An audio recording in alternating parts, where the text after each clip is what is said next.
You're listening to a Rock Candy podcast. You are now entering Magnified Studios. Welcome.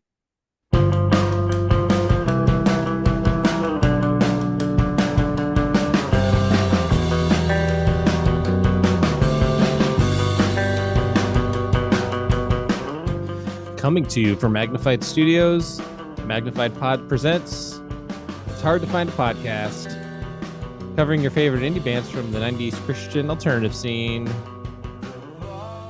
Put your tape decks on record. I'm Andrew. I'm John.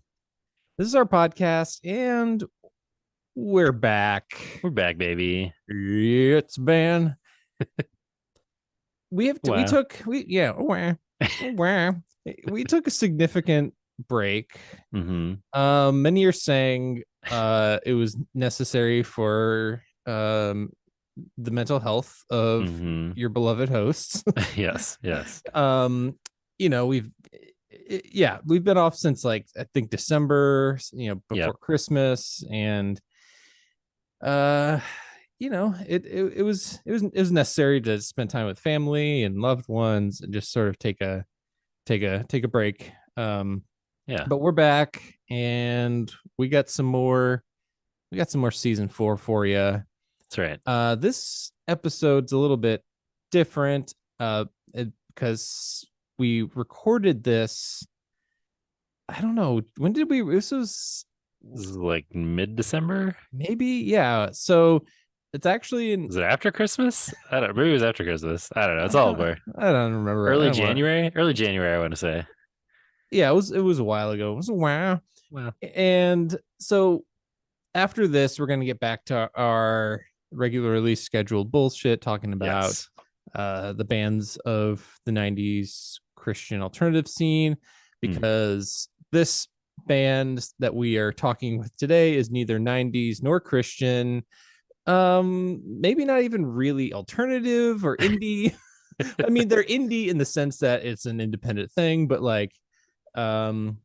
whatever, it's our show, we do what we want. They're connected to a couple of bands you may have heard of.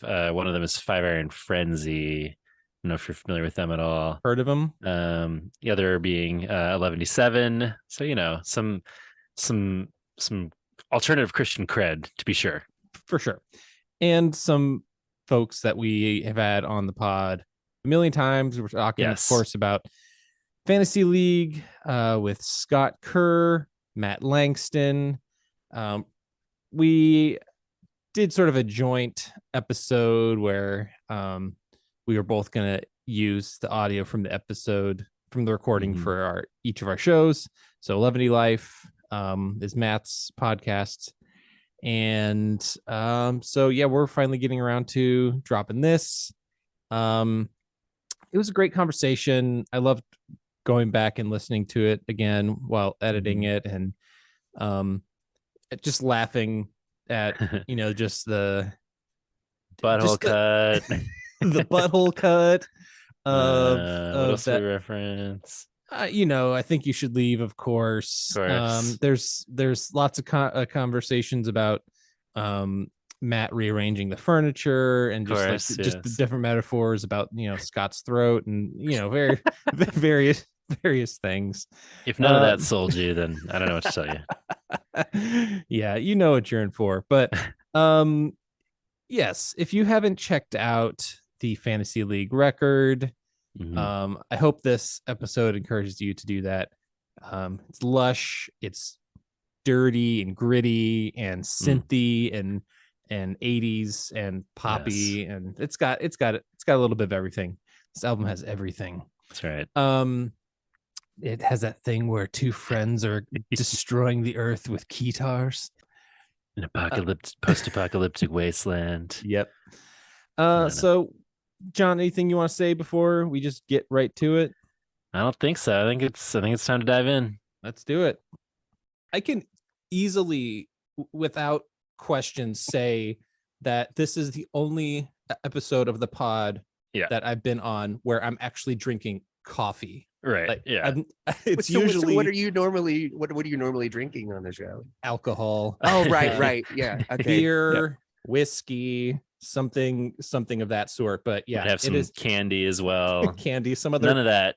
We're morning risers today. That's right. You at least have some Baileys in the coffee or anything like that. Should. I mean, can you guys hold on a second? Let me go. Yeah, I need to go real quick. It'll help. No, we're sad we can't be with you guys in person there, but we're very pumped to talk to you always, but especially about this record, which Yes. No secret that we are big fans of this project and this album. So we're really excited to dive in, go track by track through this thing with you guys. Thanks for asking us to do it. Yeah. So we've talked about this some with each of you when we've had you on the show, but can you just talk a little bit about the evolution of the project? Like, how did you decide specifically to work on this group and its sound? Was it just a general evolution of you two wanting to work together more? Did you have a particular goal about like achieving a certain sound or genre together? Ever since we did the Fast Feeling record, I know I always wanted to do future projects with Matt, and really it just was. It took a few years of pestering him to get around to it. Is that real? Did that really happen that way? It was pestering on your end? A little bit. Okay. No, maybe not. I felt like maybe I was pestering. It was. I think it was a mutual desire, right? That's what it seemed like. Oh, yeah, for sure. I think at any given time throughout the year, depending on what my workload is or what other projects I have going on, I could definitely give the impression maybe that I'm being pestered, but I definitely don't want you to walk away from the project like thinking that, oh, I pestered Matt into being here. I was not coerced in any way. I gave full consent. Matt, blink 3 times if you're being somebody held against your will. fucking help me. I mean, I feel like when we had Leonore on, that she guys talked about, if I'm remembering correctly, that there's a little bit of a bromance between you guys, and that that this was sort of a natural evolution and like an obvious evolution of like you guys would, of course. Wait, that's what Leonore said on your show? Yeah, she said that you guys gelled really well together, and so I feel like that makes sense that you guys would end up working together on something else. We gelled in the same way that like if we both worked at the same factory, we'd probably carpool, talk about it on the way there. The synth pop factory. We go to the synth pop factory every day. The Moog factory. Yeah. At the company holiday party, we'd end up around the exchanging knowing glances across the room.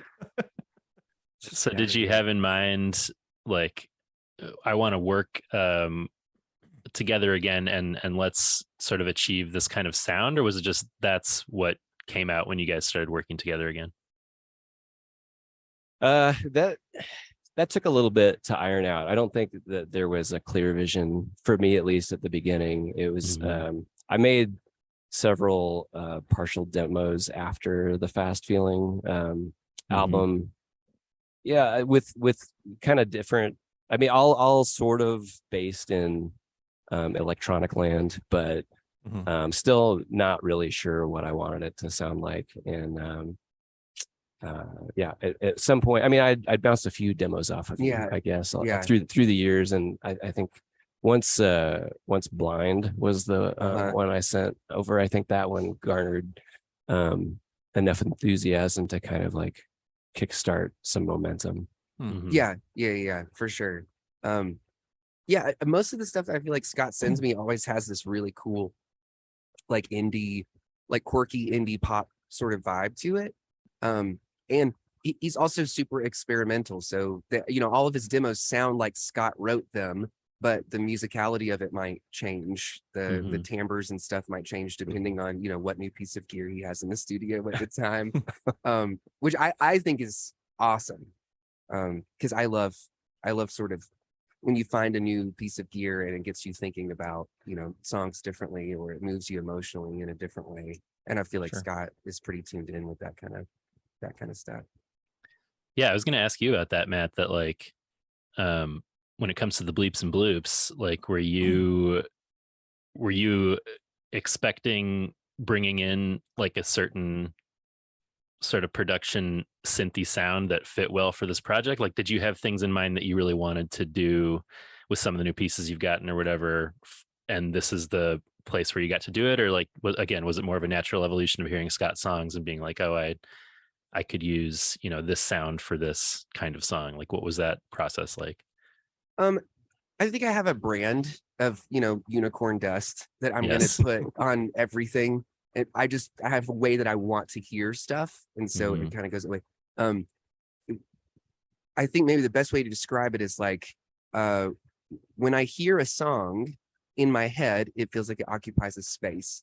It's like a room, or it's a hallway, or it's like a landscape.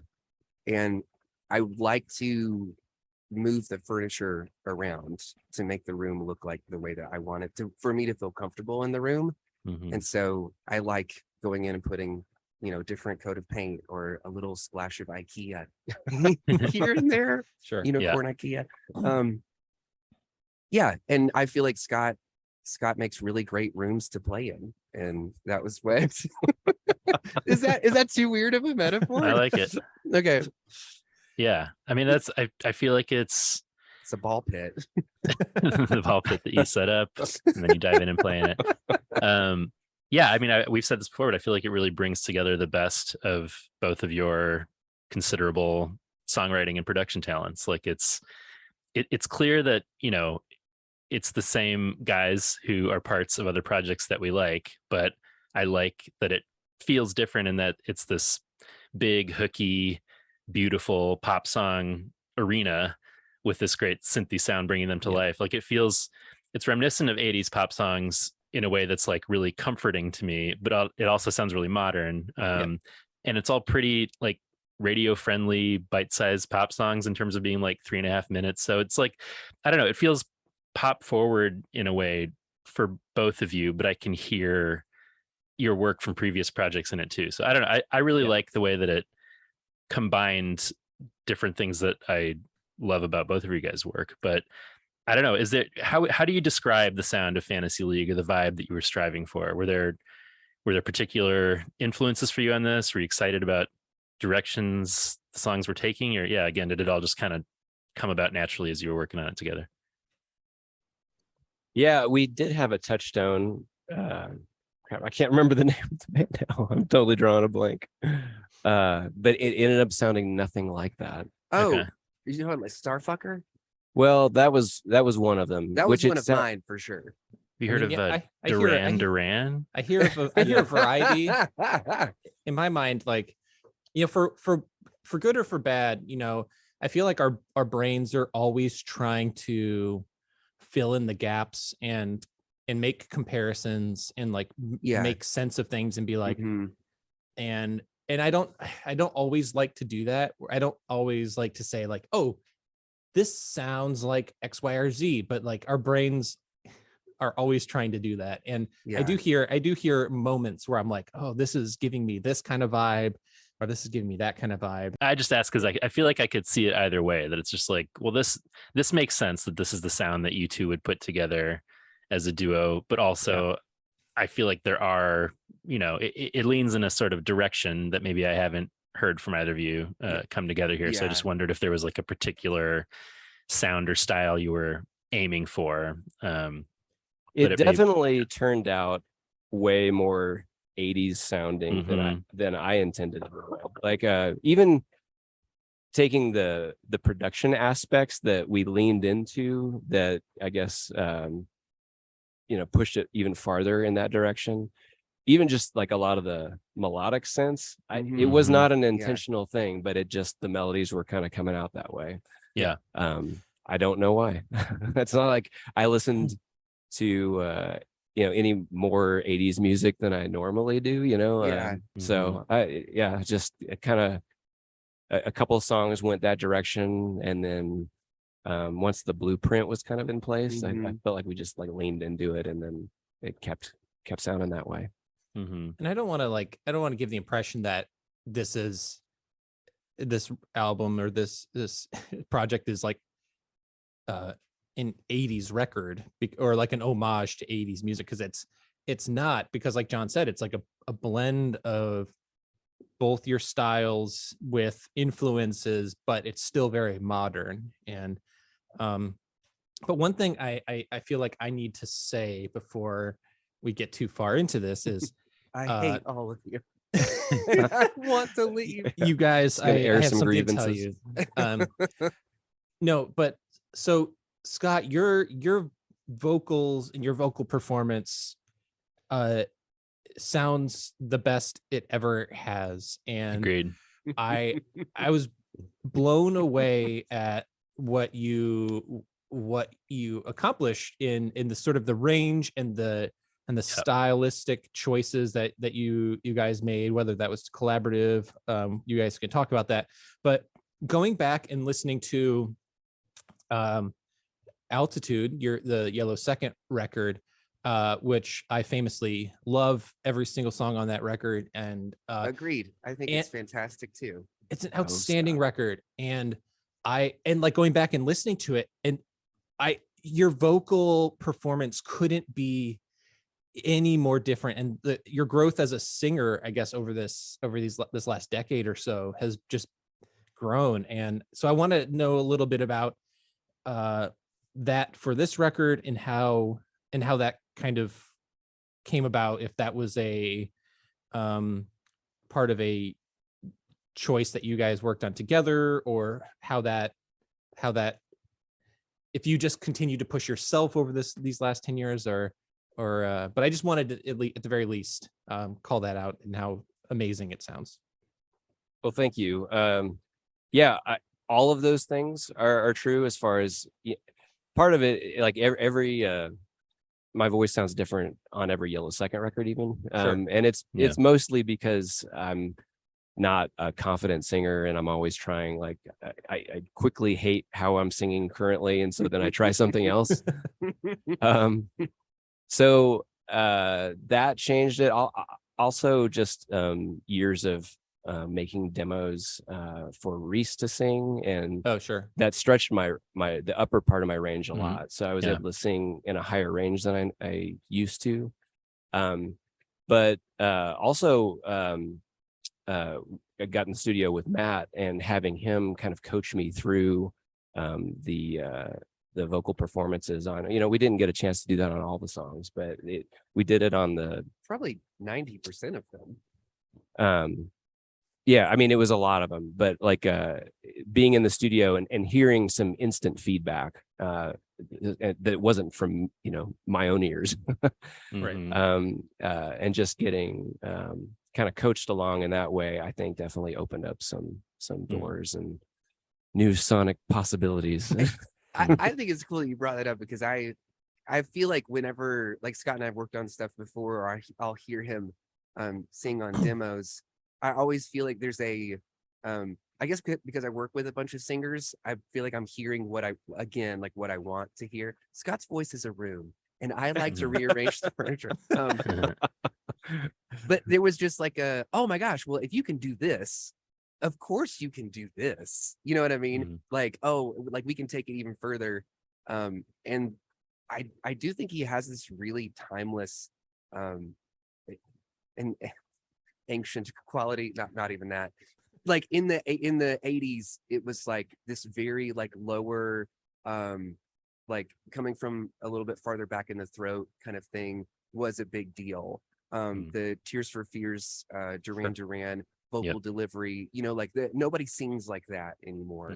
And I feel like that when we started working on the songs and I started hearing like what Scott was doing, I was like, well, just for shits and gigs, like let's try something like that, because it feels more like authoritative, it feels more powerful, it feels more compelling. And so everything that Scott was doing was perfectly fine. Like we had this conversation ad nauseum, where I'm like, no, we could put the record out as is. Like the vocals are great, but I wonder if you thought about like what you were singing, or you like thought about like moving your voice in a different way. Like what could we actually come up with? Because that's something I wish that people did for me, when because you always want somebody in the studio to kind of tell you like, oh yeah, you've hit it, or no, we can go further. Like the instant feedback thing is really helpful for anybody and everybody. Yeah. But yeah, I was super impressed with what Scott. Yeah, was able to Scott, do. you've solidified yourself as like a legitimate front man. Like, I mean, however you want to, like, you know, like you said with Yellow Second, that you were always kind of changing how you were singing, and maybe you're not the most confident. I want you to come away from this project, or, you know, at least this conversation, like, you know, whether you, I mean, anytime you come on the podcast, we're always just going to sing your praises about everything that you do. But I just want you to come away from this knowing like that you just fucking crushed it on this project, and single-handedly dismantled systemic racism with your vocal. I all can't of think the of a better way to put it. yeah. I think what most people, the takeaway from this fantasy league record was going to be to dismantle systemic racism. With the whitest voice possible. No, I fully agree with all that. I had the same thing in my notes, that your vocal performance is such a centerpiece of this record. And that'll make sense what you said, Matt. I love that. I mean, we've heard from multiple people that your vocal coaching helped them achieve things that they hadn't before. I mean, Leonora said the same thing with Fast Feeling, that she didn't feel confident, and really working with you helped a lot for her. And I don't know, for whatever reason, Scott, I'm sure it's a bunch of things like you're saying.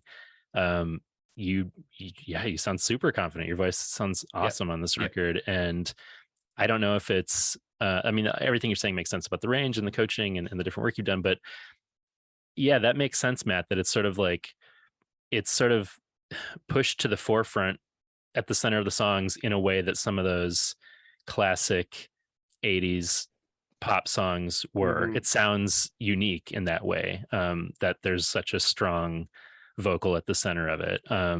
And yeah, it almost, I think I told you when I first heard some of the tracks that it sounded like Animal Collective to me, because it's like, I don't know if it's layered or doubled or what exactly is happening on a production level, but there's a sort of probably ad nauseum. Yeah.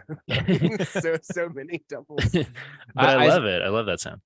I would send him like on some tracks, maybe 4 doubles, and you would be disappointed that it was only that many. Like, can I get at least 12? Well, yeah, and there's this whole other thing. I mean, I have an endless supply of butter for Scott's bread right now, but so there were maybe like 3 or 4 songs that we did that on, like at Rock Candy, where it was like, oh, let's revisit this. Let's see if we can like make this song like feel a little bit more compelling in that way. So we did that, but then after that, when Scott came back to Colorado, he literally just internalized all of those things that we did in the studio together, and then it was just like body knowledge for him after that. And then I think you went back and did almost the entire back half of the record on your own, just kind of hearing yourself in those other songs and being like, oh yeah, let's like redeliver. You just like did all of that. Yeah, I mean, it was super helpful to just kind of set up the boundaries. Like here's or the blueprint, here's the sound we're trying to achieve now that we have some parameters in place, that we can that made it a lot easier to kind of to play inside of that space and reproduce it, on track after track. Rather than just having this like ill-defined void of endless possibilities that can sometimes be paralyzing. I think that was too much space helpful. And too much furniture to rearrange if we're going to continue to use that. We were outside, we needed a room. needed a room.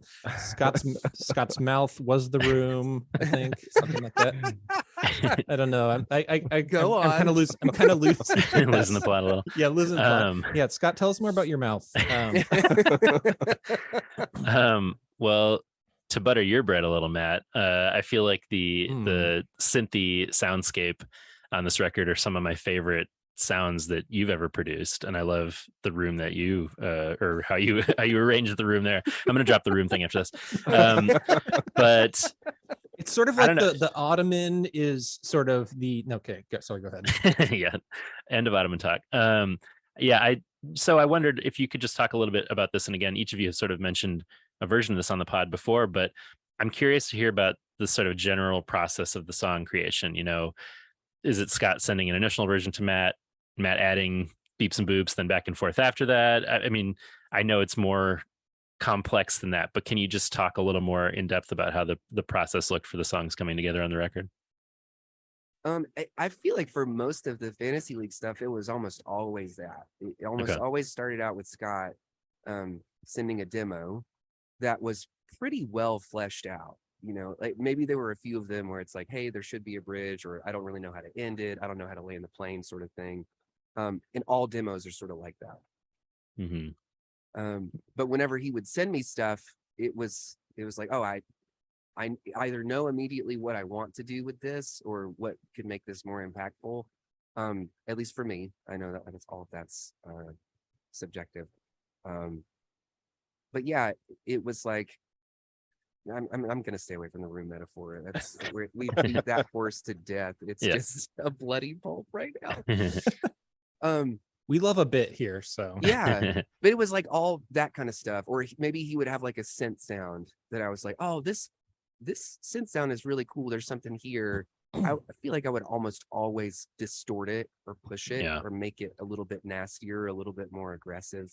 And then I feel like the first thing that we start working on, like whenever you would come into the studio and we would have a song queued up, the very first thing that we would want to do is like start working on the drums and be like, if we can get the drums to feel like, then everything else kind of bows down to that, and it makes it a little easier to know what you're doing. You're not just kind of off in la la land, like maybe we should start with this or that.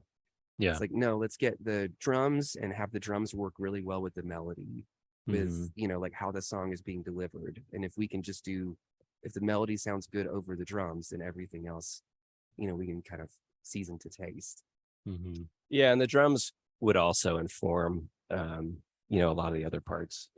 Sometimes, I mean, it varied a lot from song to song. Some of them changed wildly, you know, after, I mean, like Cliffs of Moher is one of the most obvious examples. That one, the whole vibe of that song, once kind of Matt had a chance to tear into it, changed a lot, and for the better. And that was always a really fun, sometimes unfamiliar, but always like welcome experience for me, like seeing the change, or the songs undergo more musical changes than I'm accustomed to.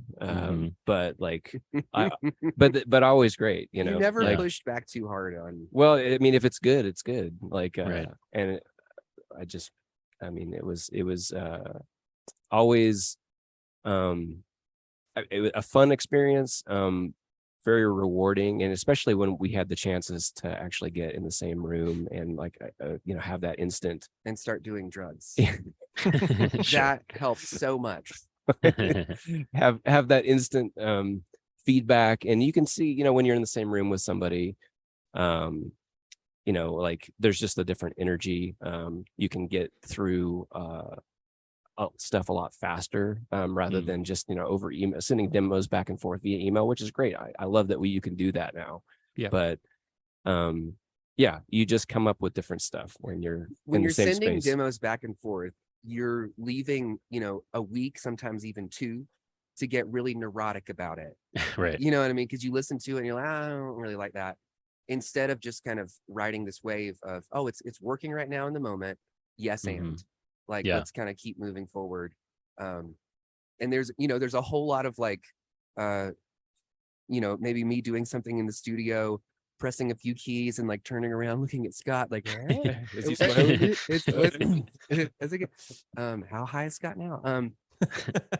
But no, it was like, it's a lot of that. When you get that sort of instant feedback, like it makes the process so much more rewarding. Because I feel like you and I are both really about our own stuff. If we don't have that kind of feedback, we just end up in this, you know, neuroses loop, and then nothing ever gets done, and you just overthink it to death, and then it dies on the vine. Yeah, I was gonna ask about that. I mean, how much did the songs change from their origins in general, or did it really vary by song? Yeah, it varied a lot. Yeah, well, you played those demos of Cliffs of Moher, and even just like going back and revisiting some of those demos, I was like, why did I fuck with this? Scott had so many cool versions of that song. I was like, that we could have chased down. I thought Right. any of them were cool. It was just, I think, ended up being the vibe that we landed on today. Yeah. I think the earlier songs probably changed more. And then again, once we kind of had the blueprint in place, it was easier to start like making other songs that fit the mold. But still, I mean, even all of them underwent, changes to varying degrees. And where, I mean, Matt's also really good about kind of clearing out the clutter.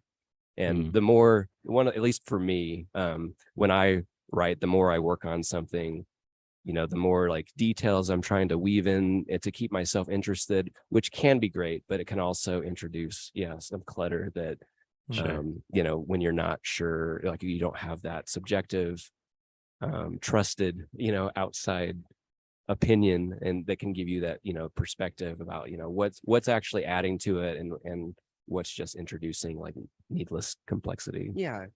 Somebody else who's like feeling in the room. Like, I always think you guys would be really great at that. You'd be really good to be the guys in the room who it could be tiebreakers for stuff. Like, this is emotionally moving me right now, or it's not. Sure. It's like going to the optometrist, A or B, B or C. Well, when you get that, LP2 studio sessions going, and just fly us out, and we'll be your emotional room barometers for sure. Well, when Scott and I work together, we only do one album and then call it this. Well, I object. I object to this plan. Fantasy League, second album, Mouth Furniture. It'll be coming soon. I love that. Well, there's a bunch of other stuff I want to talk about. We can probably do that as we go through the songs. But one thing I did want to ask about before we got in to track by track is the artwork. The artwork of the album cover and the singles throughout have been really cool. Can you talk about how they happened? Sure. Well, the first couple of them we found on ArtGrab, which was, I don't know, I think you had used it for other projects before, right, Matt? Sure. So that was a find that Matt had, and we just found an artist that we were drawn to. And, I don't know if you're familiar with that site, but basically you just can make an offer on an original piece of art and negotiate with the artist. And so the first, maybe 3 or so singles, we did that. And then I'll share the screen so we can look at these. So yeah. What was your first single? Was it Blind? Yeah. Sort of like a woman in space crying rainbows, which hell yeah, is great pretty, sentence. It's pretty sick. I really creating a North Star for LP2. Yeah, there's a real Trapper Keeper energy to these single covers, which I like a lot. Yeah. Lisa yes, Frank, sort of that's like my vibe. Not enough unicorns or dolphins jumping. Neon dolphins. Need some always dolphins. my thing.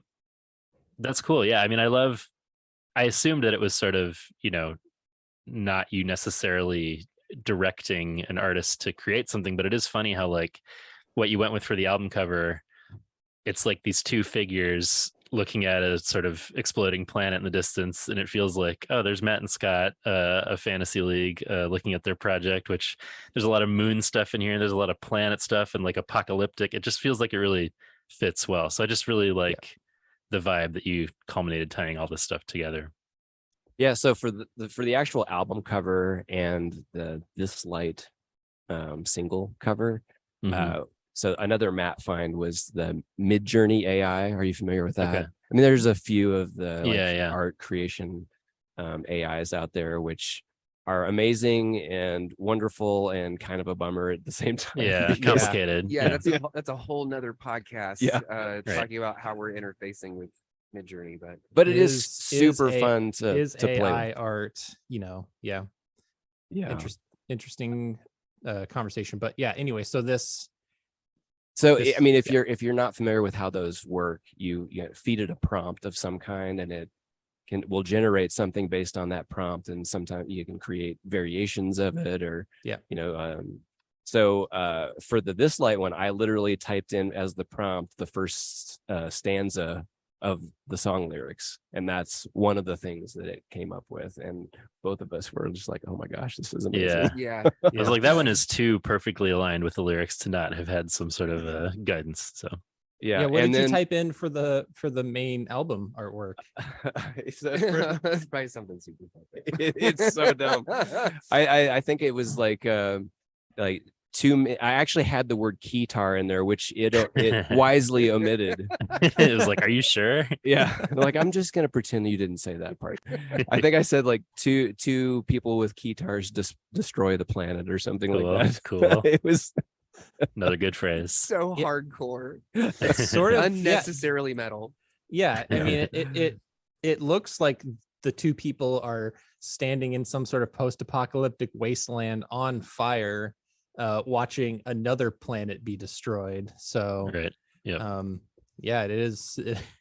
It does give a sense of doom to it, but it also, like John said, kind of fits the whole vibe of all the planets and stars and sort of otherworldly stuff that's been going on through all your other artwork. I gotta say, the Cliffs of Moher artwork it's up there with one of my favorites. I think it's so rad. I love all the colors and the wavy lines and everything that you guys had been doing with your singles. So it's pretty sick. But yeah, it was, I feel like that was we can move on from the album art stuff or whatever, but I do feel like in the past we have always been we've always wanted to work with an artist. Sure.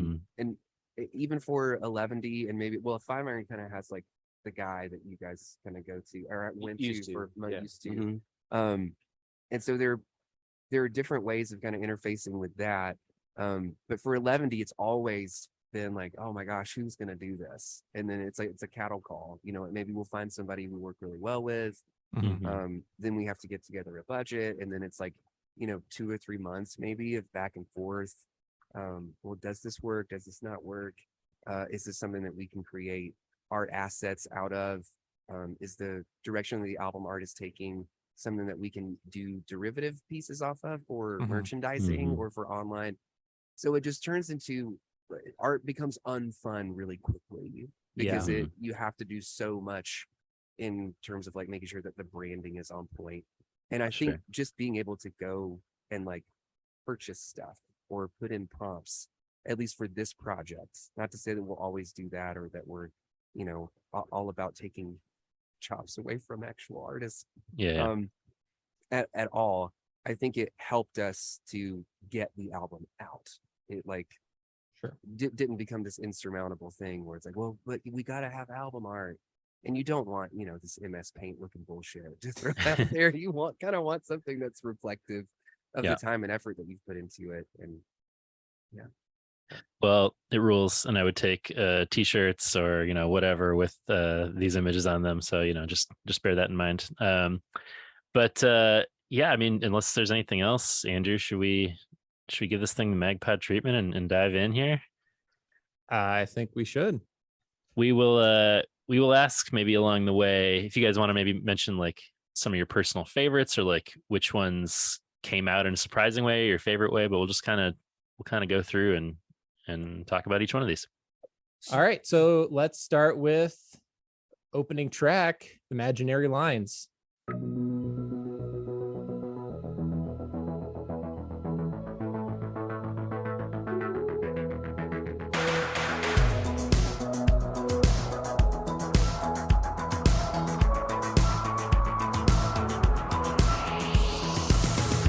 Traveling by telephone wire, my ears have gone numb, your tongue is on fire. Back at home, alone on your spire, afraid to come down, can't go any higher. Places we might have gone, futures we counted on, night never reached the dawn.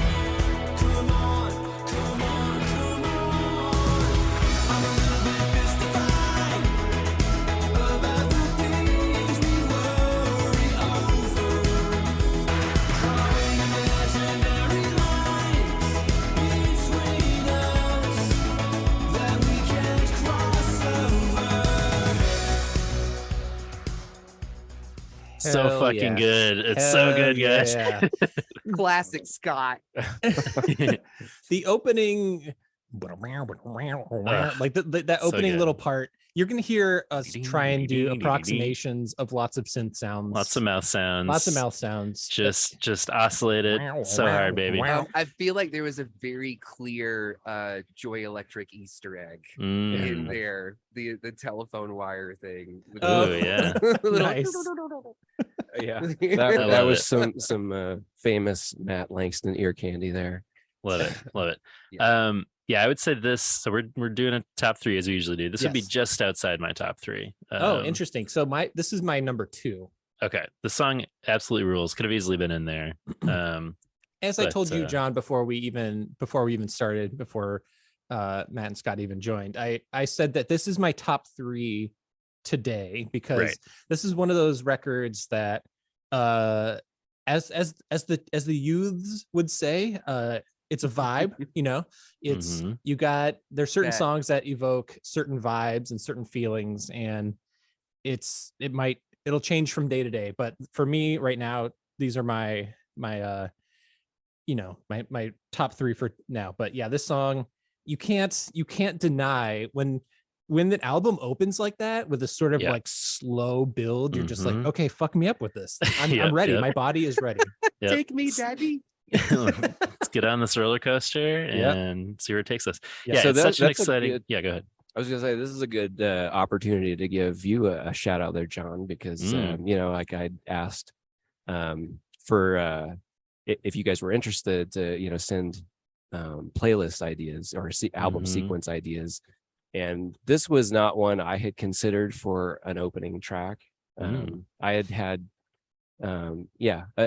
a couple of different ideas, and I know Matt was kicking around some ideas as well, Yeah. but hearing this as the opener, and really your entire sequence is what we chose. I'll echo that 100 times over. You are absolutely to blame for the sequence of tracks on the album. Okay. Because as soon as you sent yours over, I was like, this makes it. It was Yep. almost like, why was I even trying? It was just like on its side. Man, asking us for Yeah. like sequencing is like catnip. So we I have strong know. opinions on it. Please send us sequencing thoughts whenever you want. I know. What- I was so behind on getting the sequence. I think I'd said for opening track, I said either Cliffs of Moher or Imaginary Lines, which Imaginary Lines into Cliffs of Moher is about as Well, here's the perfect of a thing. to I have a philosophy when it comes to sequencing and playlists, which is like you can't blow your load immediately. You have to begin the journey, and then the second track is when you fully release. And so Cliffs of Moher, spoiler alert, is like my highlight of the record, and I Yeah. feel like there might be an impulse there to open with it, but I'm like, no, you gotta work up to that banger. That's how I approach pull it all back a my little. conjugal relations. And That's right. It applies in Track so many 2. ways. Classic track 2. Yeah. No, but I think 3 minutes in and you're blowing your done. load. You're done. It's just like, It's realistic.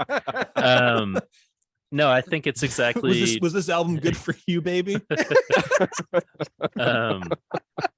But the reason that I thought it would work as an opener is exactly what you're saying, is that it's like it begins slow and quiet and builds, and it's like, ooh, we're going on a journey here. And yeah, the first time I heard it, I was just like, oh, this is such an exciting opening to the song and would make such an exciting opening to the album. It just feels propulsive immediately. What are you thinking about, blowing loads again or what? Sort of. I'm like wondering if it changes your perspective. If you're like, you're being intimate with someone, and then all of a sudden everything's over, and you're like, yeah, but this was written by Taylor Swift. If they think differently about it, like, Right. Yeah. like, oh yeah, it was good for me, and that's Right. Actually, yeah. Now that I look back, now that I think about it. no, but it's such a banger that the combo of the bass line that comes in and that central synth hook is just, it's so satisfying. Yeah. Obviously the whoa whoa whoas. Yeah, we love a whoa whoa. Yep. Get a little So good. Were any of the instruments on this record analog, or were they all or are they all like digital, computerized, synthy? Well, there are analog synths and soft synths. So, but like this song has some acoustic guitar and Yeah, that's that's kind of what I was thinking. I'm like, was that an actual Yeah. acoustic guitar, or was that a? Yeah, it was an actual acoustic Okay. guitar. I don't think we've No. stooped to I don't know any VSTs of acoustic guitars that are like that good. But yeah, I think the bum bum bum bum bum bum bum. Yeah. I'm pretty sure that's like a classic Juno 106, like actually hardware Juno 106. Sounds so good. Yeah. Big fan. And then I think in the little bridge part, one of the most interesting things that I thought about the songs, that it's actually either I think it's in the pre-chorus. It's actually like basketball samples. It's like a basketball track of like different basketball bounces Oh, that are interesting. happening. I don't remember Do you that. we did that? We like chopped up a loop of basketball samples and like put it in there. That's Yeah, cool. Can we- yeah, where- Aren't you thinking of the Metallica kick drum? my Classic God. dribble sound. Yeah, you're thinking of Saint Anger. Yeah, Right. Yeah, maybe. that's what we were really channeling on this. There's Track much Saint one. Anger There's energy. so much anger. Yeah, I mean, what was the process like for this one? Where did this one kind of come in the overall songwriting process? It's kind of middle. Yeah, Okay. I don't remember the demo. Yeah, it's yeah, this was probably maybe the sixth one we worked on or something. Okay. But I think by that time we'd more or less established the general vibe of the record, and Mhm. this one felt pretty like it came along pretty easily. Oh, this one had some big super. I think really we had to turn to the 80s to make this one work, if I remember correctly. There was like some compositional stuff where we would get about halfway through the song and then be like, how do we maintain a flow of energy? And then I think there's like one part where the actual chorus of the song ends up being a bridge / down chorus, or serves as that in there, which is like a strange compositional thing before the song kind of plays out. But that's what ended up working for us, and that's a total 80s thing. Sure. Yeah. I remember Lion King being, one of the things that you wanted to do to I always want to do in Lion the King shit. pre-chord, that pom pom pom pom. Oh, yeah. That's amazing. Yeah. I'm picturing like Scott holding Matt off a cliff in triumphant glory. That rules. great. Yeah. I love that. It feels like this was one of the, I'd heard this single at first, or the songs that you shared with us were the ones that ended up being the singles first, I think. And so this was like a surprise after I'd heard several of the singles already and just loved the song and thought it, could be in contention as one of those for sure. So this was a very pleasant surprise. I love the song. Lyrically, I love that great central refrain of "I'm a little bit mystified about the things we worry over." I think that's just like a great chorus. Very like earwormy. Find myself singing that, and an interesting concept. And I wanted to say, we were talking about lyrics and Reese, but I wondered if the drawing imaginary lines between us that we can't cross over. I mean, it's a little Blue Comb making lines in the seat that we can't cross. I don't know. I wondered if there was any. Oh my God, what a thread to pull on. Probably nothing there, but No, that wasn't what I was singing about. But This isn't one of the two. yeah, no, it's All not. right. Yeah, well, we were mentioning off pod that there were, not to take any of your lyric writing prowess away, Scott, but you did mention that there were a couple that Reese had given you some ideas for some lyrics on. Yeah, and we can. I don't know if you want to dive more into that when we get to those songs. Yeah, but yeah. This wasn't one of them. No, I knew you weren't channeling Blue Comb. I just thought that was a funny idea. But yeah, I don't know, the idea of like being sort of. I feel like there's a general theme to the record of sort of like looking at these big things, but finding value in like small connections in the midst of these like big things. So the idea of when you step back, being mystified at the things we worry about when it's so much greater than that. I don't know. I not trying to get you to say what you meant, but that's sort of what it feels like to me. Yeah, no, I think there is a common theme through a lot of the songs, this being one of them, of just maybe making too much of our differences. Mm. And yeah, I don't know, like, yeah, it is confusing to me, and I feel like those differences have been accentuated by all the social media vitriol, and I'm not Mhm. merely speaking of political differences and Right. that sort of thing, but You're making Yeah. very pointed social commentary. yeah. I get mystified over the things that Scott worries over. I feel like I can relate. Like if we go to a restaurant, I'm always like, is the sauce going to be something Scott talks about later? I'm a little Well, bit mystified. if it's a really good sauce, I'm going to If it's talk a about great it. sauce, we're Hey. going back. Makes sense. Yeah, Makes sense. Scott, what are your top 3 sauces? There was a Peruvian place here that had an Ooh. amazing sauce, but they went out of business. So Should have bought more sauce, bro. Well, he tried. He actually not to derail the conversation, but you actually sought out the guy who made the sauce and you had to buy like a whole ton No, of it. I did Wow. buy a You lot did of it. buy Yeah, it, for a yeah. while he would text me anytime he was making a fresh batch, and Oh Wow. shit! he What would kind even of, deliver it. what kind of sauce was Man. this? What was this It mythical sauce? was like a Peruvian ají sauce, I think is what they called it. Yeah. Cool. It's looking- yeah, super. Man, good. we're gonna I have to wish I have- was making a joke, but this is all very. We're gonna I'm, need I'm a still mystified. a Scott sauce corner special ep, I think. Scott Sauce Corner. Saucier Scott. All right. Well, my favorite sauce is the next song. Should we get to Cliffs of Moher? Absolutely. Cliffs of Moher. Oh my god. Yep. So good. I just fully released.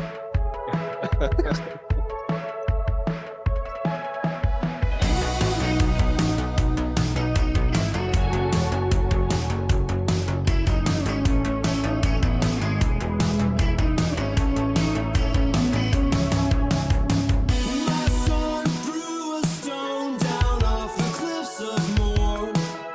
A 50-story fall from summit to the shore.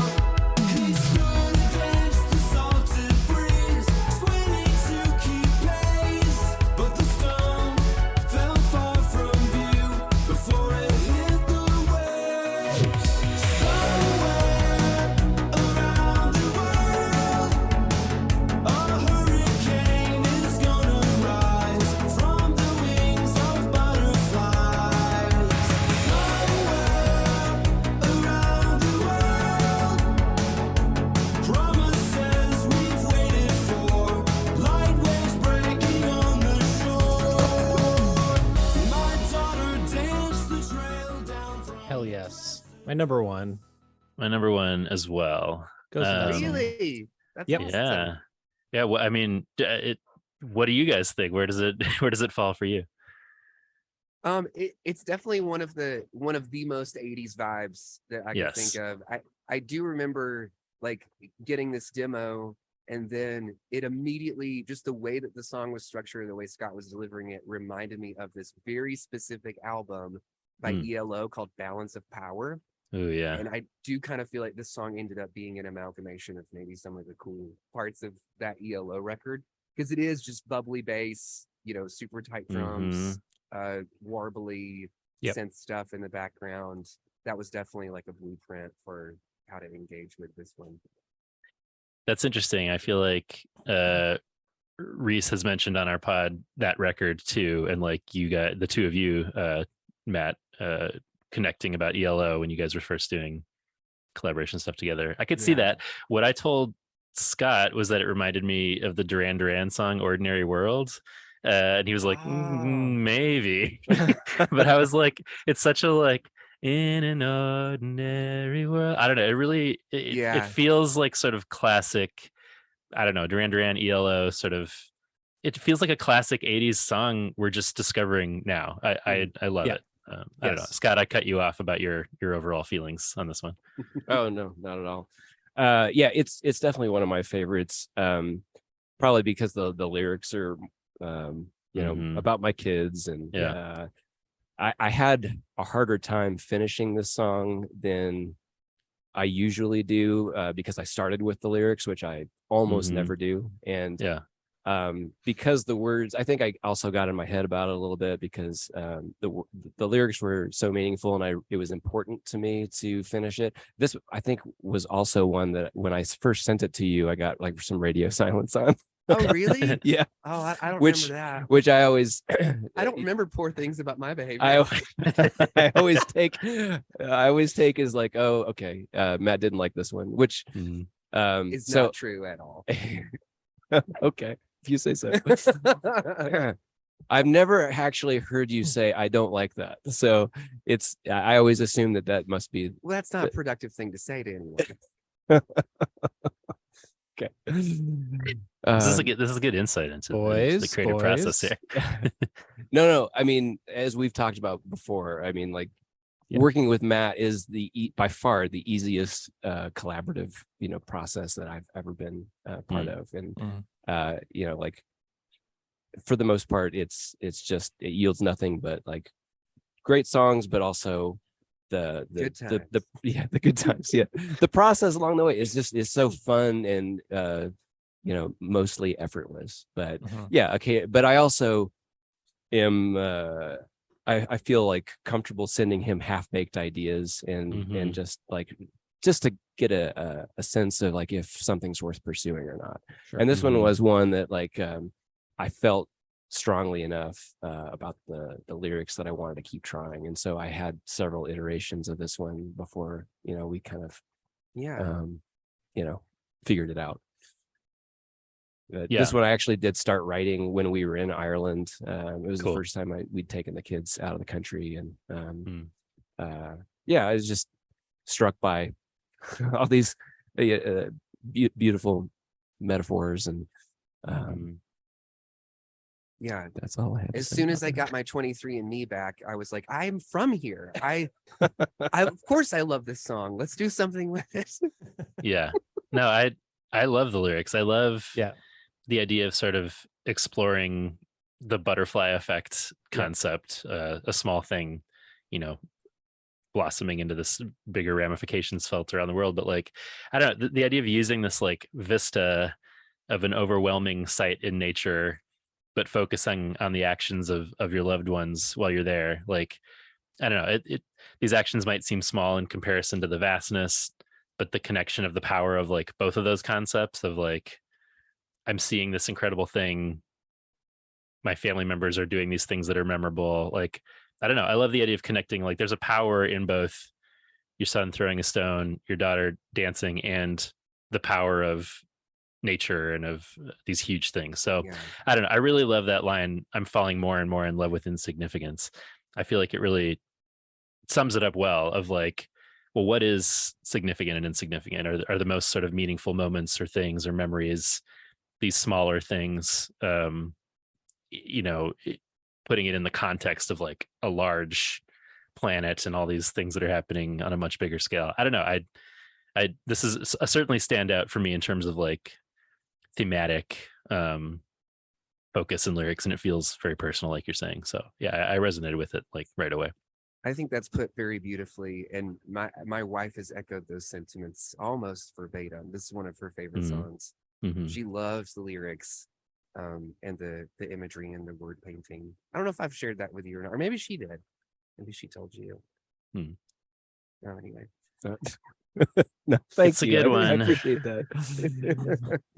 That like, I mean, the drum beat from second one. Yes. That sort of warbly melody that comes in, but then the launch into just like the killer synth bass line and that perfect guitar line and sound. It feels very like effervescent. I don't know. That's another thing that sort of reminds me of like a Duran Duran guitar sound or something. It's just like, I don't know. I really love the sound. And then just the soaring chorus. It's so catchy. The harmonies are so great. Yeah. The whole thing feels so propulsive. I don't know. I love the song. Yeah. Matt, how did you feel with this project, sort of like taking a step back from, the mic and be sort of, because I'm assuming you did some sort of harmonies or did some vocals on stuff, but like where did you find yourself in terms of your contribution to these tracks with singing and melody and harmony? I think there's only one song on the album that I actually ended up having background vocals on. Oh wow. And I think it was You Will Run. And also I feel like Scott and I have very different vocal qualities. So Sure. so when I heard that back, I was like, this works, but it sounds like Scott started a band with a child.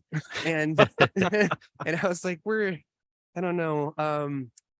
I do have a very specific voice. And it doesn't, I think I've just done it long enough to know, like, it's not worth me having an ego about. Like, it doesn't matter to me. I'm interested in like what is going to move me more emotionally. It's not important to me to like have my voice on the thing, because it is our voice. Like, we're, the keys, the buttons, the dials, the mix decisions.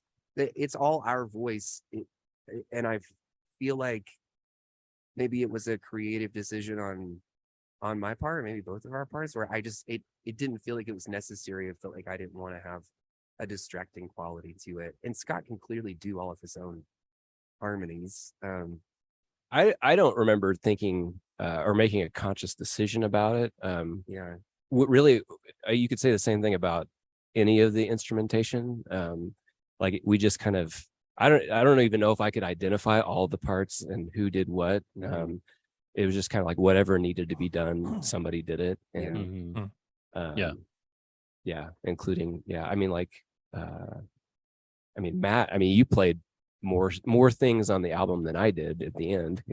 I think that's how it worked out. Yeah, but it's like such a ball of yarn. It might be like, I love Scott's, part, but then let's play it on something old and analog. Or let's like change the preset, or see what we get. Sure. Yeah.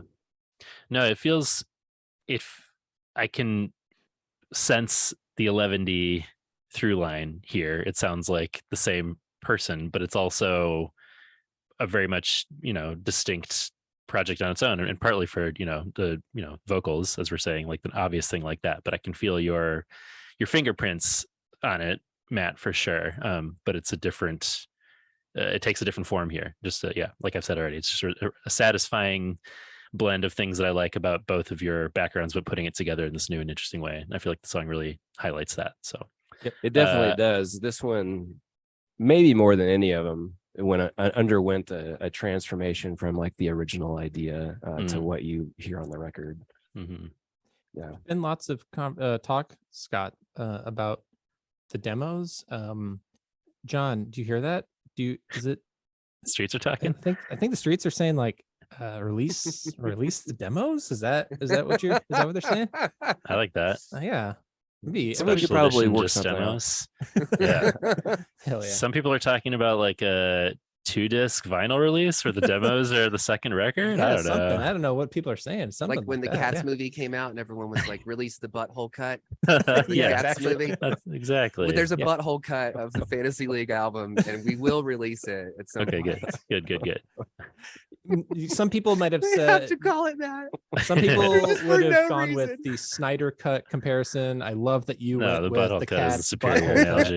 Yeah, the better cut. Oh man. Anyway, Here's another all right. good song. Blind. This was the first single, right? Did we already discuss that? All right.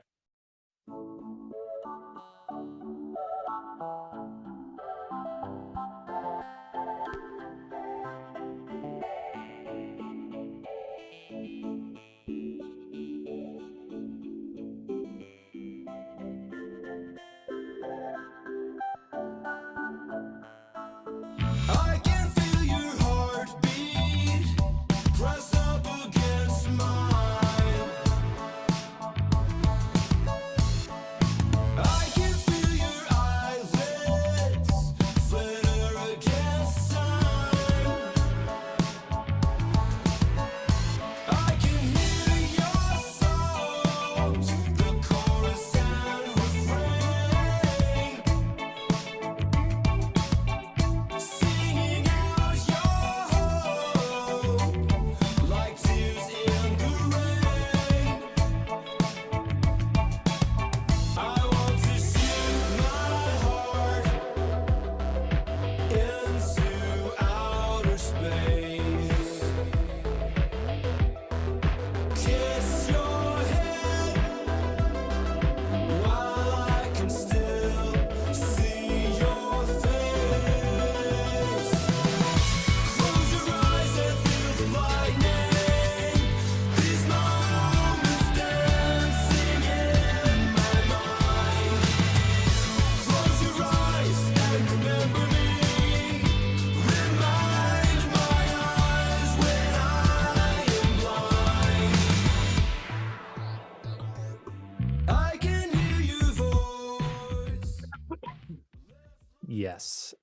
My number 3.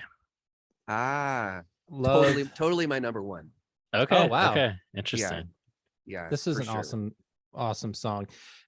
I think so. Like any Matt Langston project, especially with something like this or or basic glitches, these are headphones projects where you have to listen to them to really just envelop yourself in the soundscape and the nuances of all of the things happening. And I just love how the details that you put into all of these tracks, and it just letting it wash over you. It's such a great track. Well, you know, we're a couple of BTBs. We're some big texture boys. Big texture boys for sure.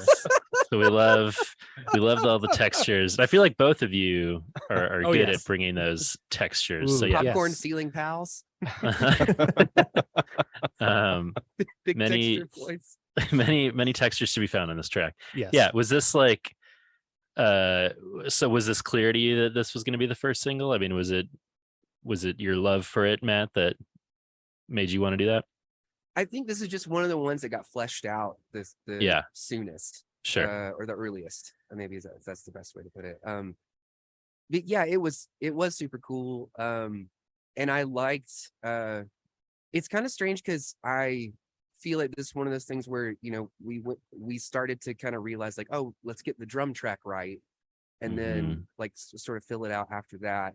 And I think if I remember correctly, I came up with this guitar part for the chorus, Love it. but I approached it like, what would Scott play in the Interesting. chorus? Because Yeah, I would yeah. never come up with those like chord Yeah. voicings on guitar. Right. And so I right. kind of pushed myself out of my comfort zone, and and I feel like it definitely still kept it in like a Scott pop track Uh-huh.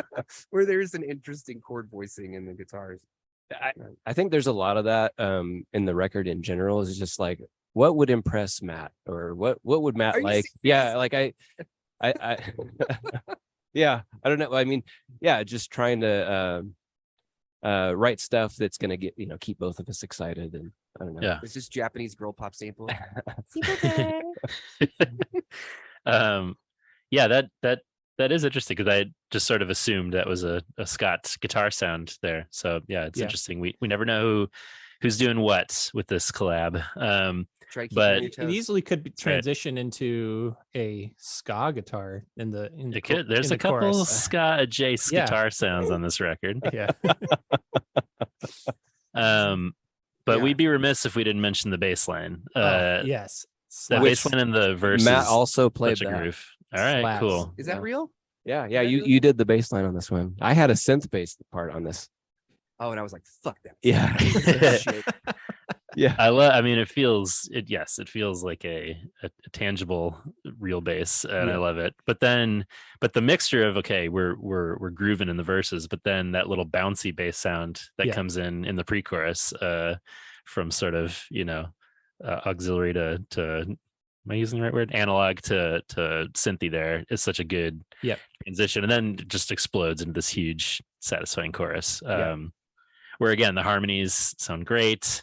I just love the bouncy bass and the little bouncy keys, and then the journey it sort of takes from the pre-chorus into I don't know. I just feel like the evolution of this song is really satisfying in all the kind of ways that it goes, including that bridge, which, Andrew, if we could hear a little of at 305, I think it does a really interesting thing, and maybe it's some of, Matt, what you were talking about before, but it's like the melody and that sort of sliding synth sound. It's just like it takes an interesting turn with the bridge.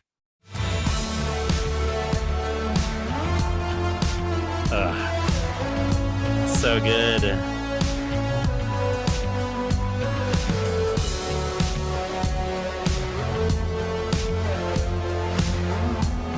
I love that. Oh Sick. yeah, it's one of my faves. Just So nasty, dirty, like trying to crawl out of the ooze sort of sounds. They're my favorite. I think we might have done that together when you were in the studio, if I remember correctly. Like because we were pushing it. I think we like pushed the synthesizer through maybe like a distortion pedal and then like through a console and just like maxed everything out. Yeah.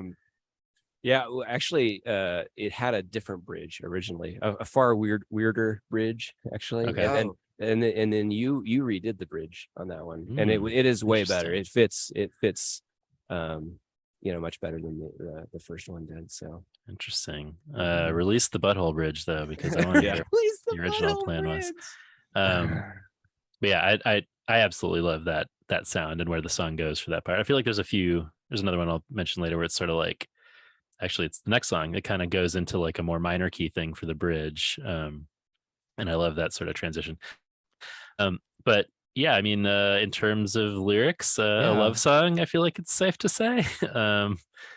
I don't know. This is clearly about your faith. Obviously, this is I read it as a love song, but maybe it's more complex than that. I read it as a love song as well. So yeah. So do you want to address that at all? Well, Reese wrote these lyrics. Got it. Oh, this was not one of my guesses of a Reese song. Right. Yeah. So this was the first song we worked on, and I originally had a different. I never had real lyrics. I had placeholder lyrics with a different melody. And this one, I don't know. I probably started working on this song in like 2018 or so. Oh wow. And it just sat there. And then when I think maybe we talked about this a little bit last time I was on.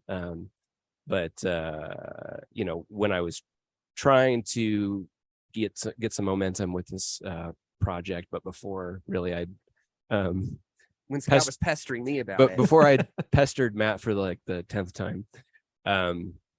Reese and I had talked about kind of working out a trade, and he said, well, I've got some lyrics I haven't used, and if I could use some help with music on this other project. And this was some of his table scraps, I guess, that I latched onto and repurposed for this project.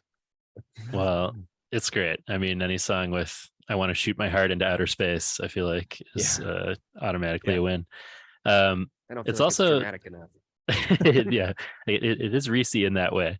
But yeah, I also noticed like the first verse ends with "singing out your hope like tears in the rain," which for me conjures the Blade Runner monologue about tears and rain, which that little sort of, I don't know what you would call the synth sound, but that obviously sort of like analog synth sound we heard in the bridge like also feels very Blade Runner-y to me. I don't know. So it all feels of a sort of Blade Runner piece to me on this one that I'm digging.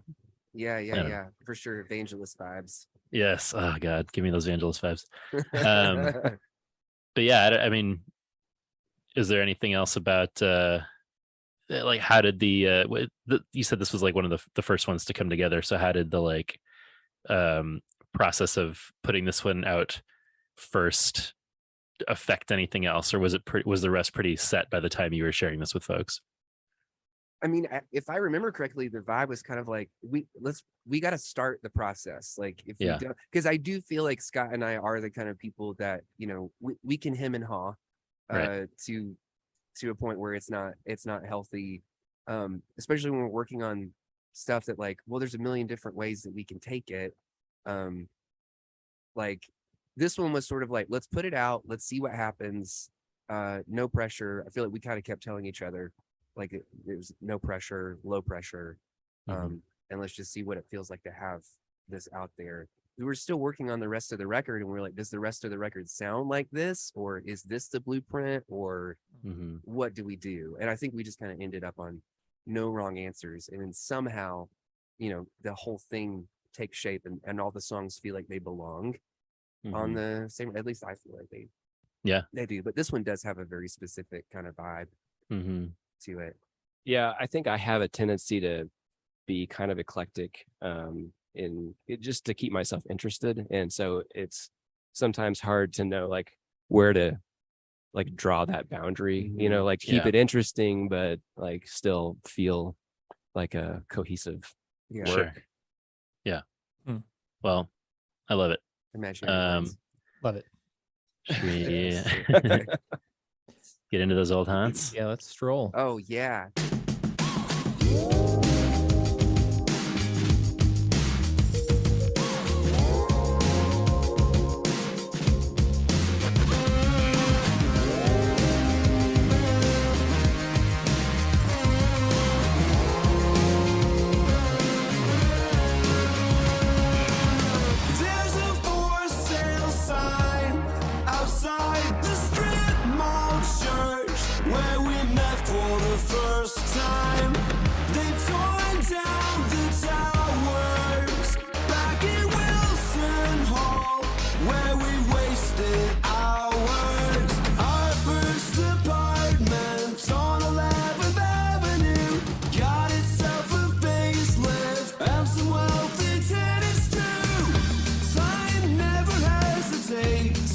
I won't cut you a deal. Breaks down everything that it cannot heal.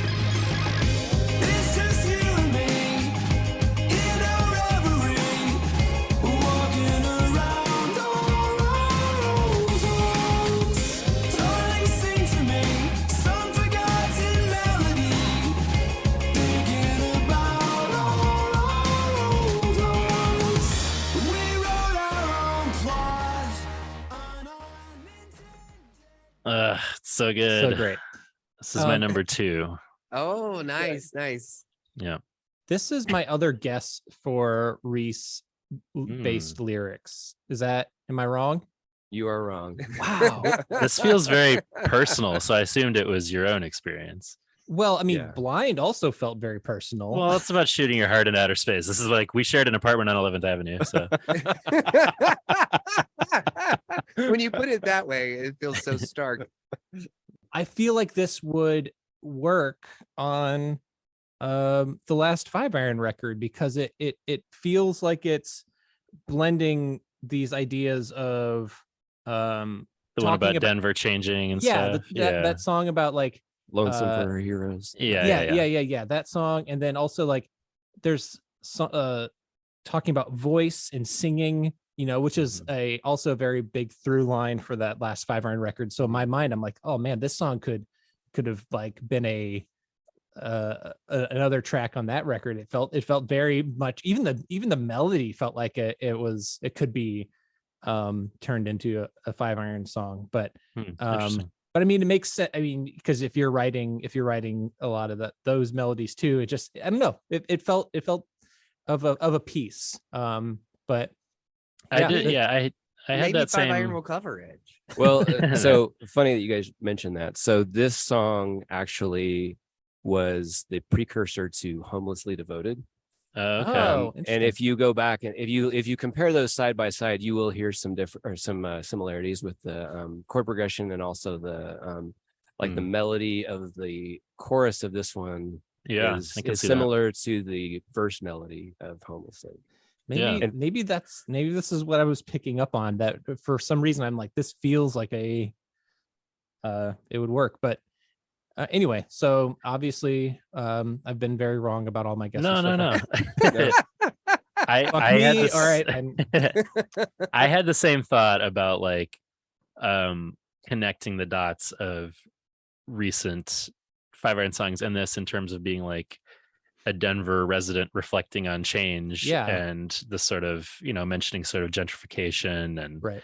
how things have changed over the years. So that's certainly linked in my brain, but it feels like Cliffs of Moher to me, in that it's like, oh, it's not cryptic. It's very personal in a way that I like don't have to search for what you're talking about, but it's still profound because I feel like so many couples can relate to that idea of like taking tours of physical places they experienced significant things together and reflecting on how they changed. Like, oh, that's where this used to be. And like using that as a metaphor for sort of relationship and how the couple has changed, I think is a really cool idea. I love that. Yeah, I do think Reese has, I mean, I don't know if you can be in a band with someone for as long as we have and not be influenced by them. Sure. He's way better at lyrics than I am, but I do think that there is. That's a limiting belief, Scott. I do think that that he has influenced me both topically and stylistically at times. So yeah, it's a great topic, and it's such a catchy refrain of it's just you and me in a reverie walking around all our old haunts. That's such a earworm that I sing to myself regularly. And I love the sort of idea behind it. But musically, just like that fuzzy slidey synth line that is like so satisfying. And we heard that may be one of the few like moments where we kind of disagree. It wasn't even a moment. It was just, I'm not willing to fight Scott again. Just, whatever you want. Let's just do it. No, I just loved. Okay, maybe this was one of the songs that we had the most like back and forth about, like, because I absolutely, like, when I heard the song, I was like, this is fucking Sugar Ray. Like, we got to do the song like a Sugar Ray song. And that's where like the beat came from, and the how kind of like, you know, campy and hop along it feels, because I love that. But I just love the groove and just the kind of like I'm like happy to sit there. And then Scott was like, it's not doing it for me. Like, I need some kind of synth line. And then I think he wrote a synth line, and I think I hit him back. Is that one that you really love at the very beginning? And I was like, it's kind of busy to me. Yeah. I'd be happy to mute it. Or maybe I sent back a mix where it wasn't in there, and Scott's like, did you mean to mute that? And I was like, maybe.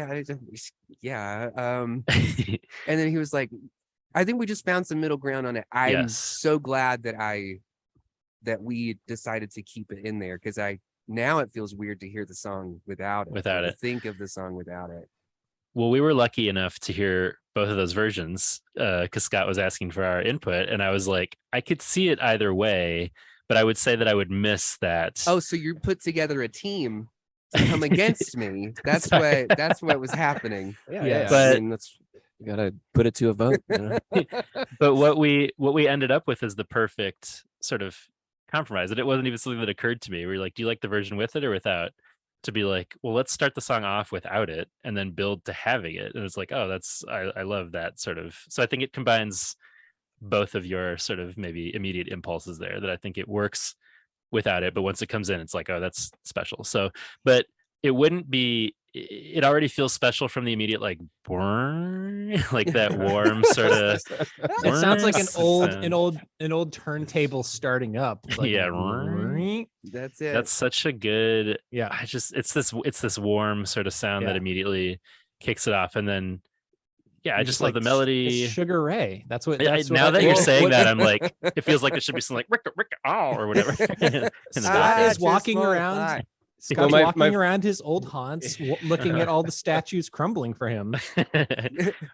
Or poster. My first inclination for that sound was to actually do like the jazz master kind of like My Bloody Valentine, bringing it up to pitch. And it was Matt who decided to I forget what the plugin is, and it's like Verify. That's right. And just reverse the synth sound to kind of accomplish a similar effect, like the pitch bendy thing, but it just it's super cool sounding. All right, I just want to listen to that 1 second again of the start of the song, because it's so sick. All around the world, statues crumble for me. Somebody do the mashup, please. So Matt, you're gonna bleach the tips again, and you're gonna be wearing a Sugar Ray sleeveless lyrics over that. Definitely making the butthole cut. Yeah, hell yes. Oh man, you're gonna get that soul patch, where nothing but like sleeveless. You're just gonna be dancing in a pool. It's gonna be great. But yeah, I feel like this thing builds in such a satisfying way. It's got sort of the bouncy melody that you're talking about, Matt. But then it moves into this super catchy chorus. I love the guitar line and the bass line in that chorus. And then the second verse starts, and I love how there's a little like synth sound mirroring the vocal melody at first. So like nee, nee, nee, nee, nee. I don't know. I think it's really cool. Oh yeah. But what I was going to mention is the bridge at around 240. This is where I feel like it goes into like sort of this minor key thing and this like swirly synth sound all of a sudden. And I really like the turn that it takes there. If we could hear that. Yeah. Oh, it's so good.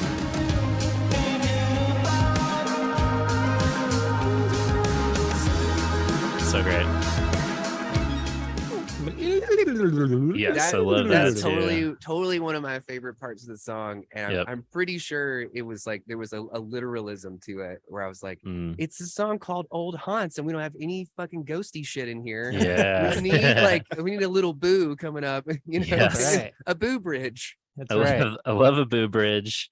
Yeah, that spooky sound, and then the sort of I feel like I'm a sucker for that anytime. And what we're doing sounds as good as the song. Anytime, Matt, that anytime you want to sample me or John for any of the tracks, we can. How it goes like ring.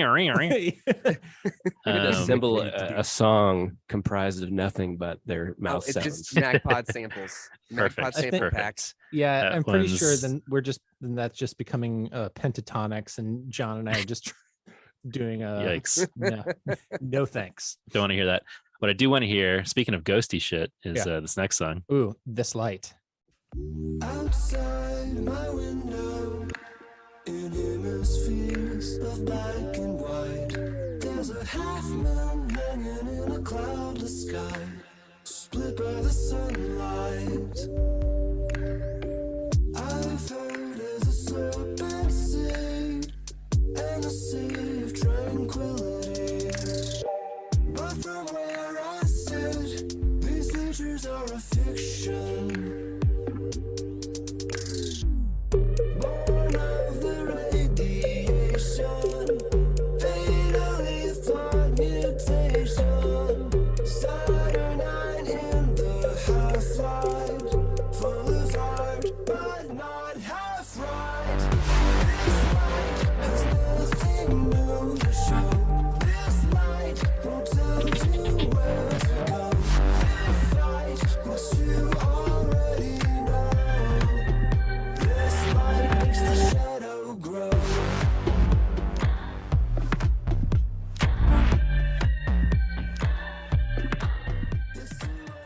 All right, this is my number 3 because this song Cool. is a fucking banger. Yeah, it is. I mean, this is a BTB song for sure. This is a big Texture Boy song. There's so many little things going on. It's such, my ears are so horny for this song. I was wondering what the word was going to be, and of Yeah. course it was. You've got Yes. ear boners. That's great. I got Gross. major ear boners. Yuck. They keep pushing the earbuds out.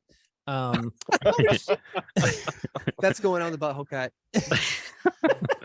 No, God, there is a sort of like a minimalist sort of thing vibe going on here, and it's so dark. There's a darkness to it. It's dirty, it's filthy, and I love how Scott's voice has this sort of dark and grittiness thing going on in it. And then like when the chorus comes in, it's just like this blah, explosion, but then it pulls back. It is, oh man, loving everything that goes on. The first time I heard this song, I was like, oh shit, this rules. So I was talking earlier about how much Cliffs and Moore changed. I actually had forgotten this would take the cake by far, because the music to this one was basically completely rewritten by Matt.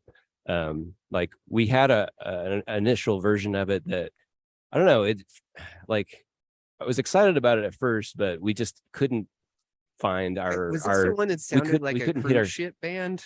Like it was like it was. Was this the one that was kind of a Little Mermaid-ish? I don't remember. Changed it? I don't remember any of the songs fitting that description, but yeah, I don't know. We just never hit our stride with this one. Like the treatment that we had been kind of subjecting all the songs to was not really working as well with this one. And it wasn't bad. It was just kind of. It was bad. This light. That's exactly it. Okay. How could I miss that? Under the sea. demo. Yeah. I gotta hear this one. Were there like pretty steel sure I sent drums and a you- Jamaican crab, or I sent you like the original version of this song, or the one that we were going to put out, but that we were not like super pumped about it. Well, it was completely different. Like the melody was the same, but I mean the underlying chords it had a happy, I mean, like I guess the verse still had kind of a minor feel, but it went to like a total like pop major key chorus. And then so like we were sitting there like, let's just burn it all down. And I remember us muting everything. This was like I think it was like the last day that you were there at the studio, and we were like, you know what, let's just try something out. And then we kind of had this, come to Jesus, no holds barred, everything gets muted thing. And then just started pulling in like one shot samples and different drum stuff. And I was like, let's just listen to the vocal and treat it like we were doing a remix for it. So we can do away with the original chord progression. Let's just do something over top of the melody and see what happens. And for whatever reason that day, the splice gods smiled upon us, and like everything we pulled in was like, fuck yeah. It's pretty great. Yeah, because it does kind of have this like Billie Eilish kind of vibe to it. I was gonna say 1,000%. This gives me bad guy Billie Eilish. I got the snaps going on, and that's what I'm saying. Like it has that very minimalist kind of focus that makes me think of that kind of spooky, moody, thing. So I'm super into it. The crazy thing is Scott did a complete 180 to the same quality of effect with this vocal too, because the original vocals that we had set stuff to, it was like outside my window. It's like very like super pushed and forced because that fit the song treatment. Right. Was Tom DeLonge in the studio? Yeah, absolutely. I was like, outside my window. That whole thing was just a setup for you to do your impression. Thank you. We appreciate the softball. Match. Sorry, go ahead, man. No, but like I remember you took this back and I was like, maybe let's try something like super understated, super aspirate, like almost like you're just whispering, like just barely have a note in there. And then by the time you double that 3 or 4 times, there is this kind of like, come on, kind of quality to it. And which is what we all wanted from Scott in the first place. And I'm really glad that we nailed it on this one. It does really stand out for that reason. It feels like much more chill and minor and pulled back in a way that I like, coming in.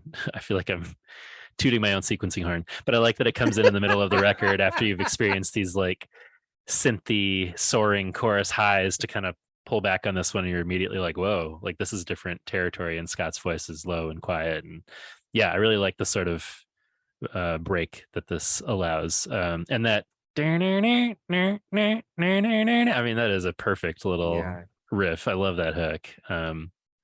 So I wondered, Scott, if this was one that took a different, like it doesn't surprise me to hear that it started out in a place that wasn't necessarily like dark and minor like this. But I don't know. I really like where it moved into.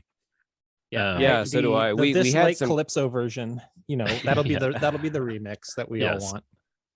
No, we definitely had some conversations trying to decide if it was too different from the other songs on the record, or if it was going to be like a welcome palate cleanser. And I'm glad we decided to keep it, because it's one of my favorites as well. That's what like from what we were saying, from what John was saying about the sort of 80s retro feel to modern. This is why I think it does fit. It's not too far removed. It's not like you did decide to like, well, let's throw in a Tom DeLonge pop punk banger or something right in the middle.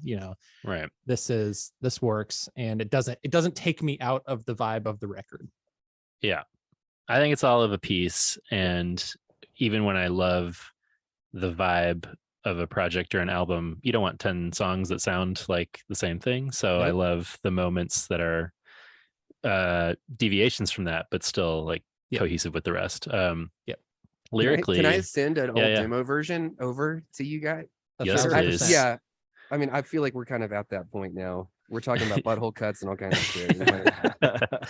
Please send it. Send the Sebastian version. What I want is you to go do another AI and do 2 dudes with guitars destroying the world with their buttholes, and see what the butthole cover would look like. I don't even know what this sounds like because I haven't played it before. It just says this light ideas. I love it. It's gonna be no one's gonna be our friend after this. Sure. I have no idea what phase of production this is in. I Oh my don't God, think what it's the fuck? one that we ended up What if we with. hear it and we're like, guys, this is the better version? I don't know what you were thinking. I mean, you can say There's a 0% chance of that happening. All right. All right. How can you not remember that? Here we go. Oh, this is a demo. Yeah. Okay. Outside my window, Wow. in hemispheres of black and white, there's a half moon Yeah. in a cloudless sky, split by the sunlight. Fascinating. I've heard of a serpent sea and a sea of tranquility, but from where I sit, these features are a fiction. Born of the radiation, Wow. a fatally flawed mutation, Saturnine in the half-light, full of heart but not half right. Sing with me now. This life has nothing new to show. This life Wow, will tell yeah. This is so you old. where to go. Yeah, this is so wildly different. Yeah. Yeah. There's a whole other version where it's like very similar to this, but the chorus is Little Mermaid. I mean, I could kind of I'm hear it in not that joking. intro. Yeah. It wasn't too far from the doo-doo-doo-doo. I don't know. There could have been a really interesting version of that, but I do like where you guys went. Mm. 1,000,000,000%. Yeah, it's interesting I mean, yeah, there couldn't be a more sort of stark I said it was difference in treatment. interesting. I said it was interesting. Thank you so much for that. Oh man, I'll never be able to Fucking say shit in this song. That's what Matt's always saying. Clear it out. I'm so hot. I'm so hot. So then what's the song? It actually It's is, just, Greg. You don't know. Matt hears this song and he's like, the demo, he's like, I don't even want to be around anymore. Oh boy. We could riff on that for ages, but yeah, I'll never be able to say interesting on this podcast again. I was gonna say lyrically a fairly cryptic one. Allusions to sort of darkness and light and planetary changes, and I don't know. Again, I don't need you to explain everything to me, but can you talk a little bit about like the impetus behind the theme of this one? Yeah, it's not I guess unlike Imaginary Lines, still kind of Yeah. that it's about judgment and Apocalyptic judgment or interpersonal? interpersonal, but yeah, I guess using cosmic Yeah. imagery Yeah. to tell that story. Hmm. Yeah, like usually in a song or poetry, like light is a positive force, right? You know, and kind of the idea of flipping that around and using it as more of like an interrogation lamp kind of Kill your gods. or some a force that can burn everyone alive. Yeah. I love it. I thought the lyrics were incredibly cerebral, and they definitely tickle all of my apocalyptic synapses. Yeah, I almost thought of it as like I got all of the stuff that you were saying just now when I heard it, but I was thinking of it more as a sort of like faithy or belief thing, to be like using this idea that's supposed to be this like positive, but using it as a justification to like judge people with it or something. I don't know. But that doesn't mean that those other elements aren't still in there in a different way. But yeah, the idea of using light, this thing that you profess to be this light, is actually being used as like darkness. I don't know. Interesting. Anyway, that was a fascinating journey. Thank you for sharing the aerial cut with us. And now another different vibe. We hear a little warm acoustic guitar to set things out. You Will Run.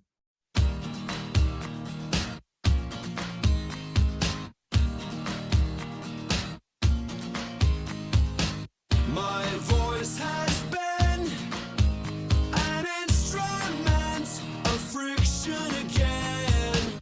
These calluses are more than just a thicker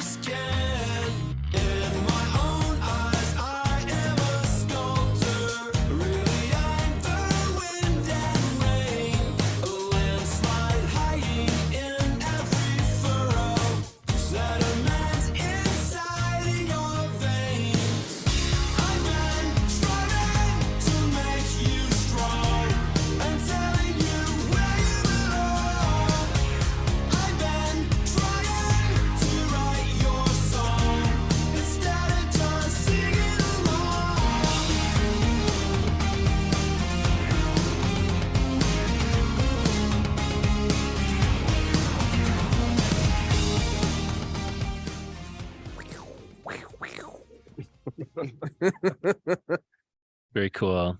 This was Yeah, my other guess for Reese lyrics. Nope. Sorry. Yeah, I'm just fucking wrong, and I think it's probably because I assume these like he's talking about his voice. He's talking about I don't know. All right, I'm wrong. So fuck me. Why don't you just Spider-Man kiss Reese and get it over with? He's not on the Zoom. I'm trying, but Yeah, I feel like I don't know this. So the repeated refrain of I've been trying to make you strong and telling you where you belong. I've been trying to write your song instead of just singing along. Like that's a really powerful idea of trying to dictate what someone's doing rather than join in them doing it. And I feel like that it could apply to so many relationships. I sort of read it initially as like a parenting thing, but it definitely is. Okay, good. Yeah, I was like, The Fantasy League album is nothing if not a parenting manual. I love it. Yeah, I mean, could you talk a little bit about how that came to be then, Scott? Yeah, it's really about my relationship with my son, and it's pretty typical father-son stuff. Trying to tread that line between preparing them for life and oftentimes I guess becoming guilty of I guess having your trying to enforce your own dreams for them, your own expectations, and not letting them just kind of become their own person.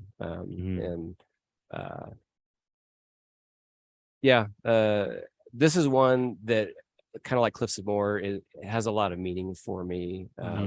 I don't think the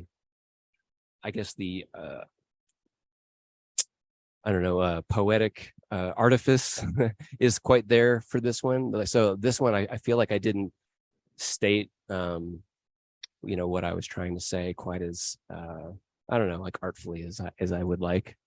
So I've always been kind of disappointed in how the lyrics on this one turned out for that reason, even though it expresses something that's very, meaningful to me. I mean, I guess you're entitled to your opinion. Yeah. But I feel like you're the only person that feels that way.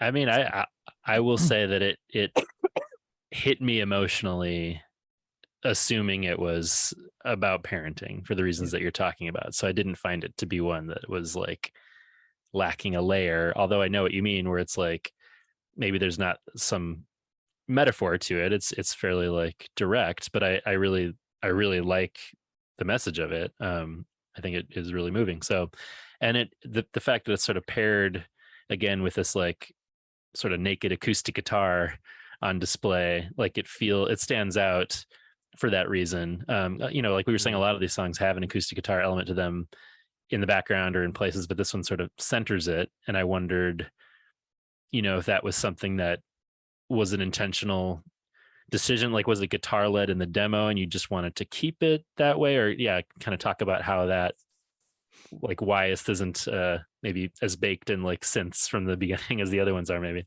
Well, I think this was the second song we worked on, and so we were still trying to figure out what that blueprint was going to be. Yeah. So we worked on Blind, and then this one. Then we kind of took this one in a little more power pop direction.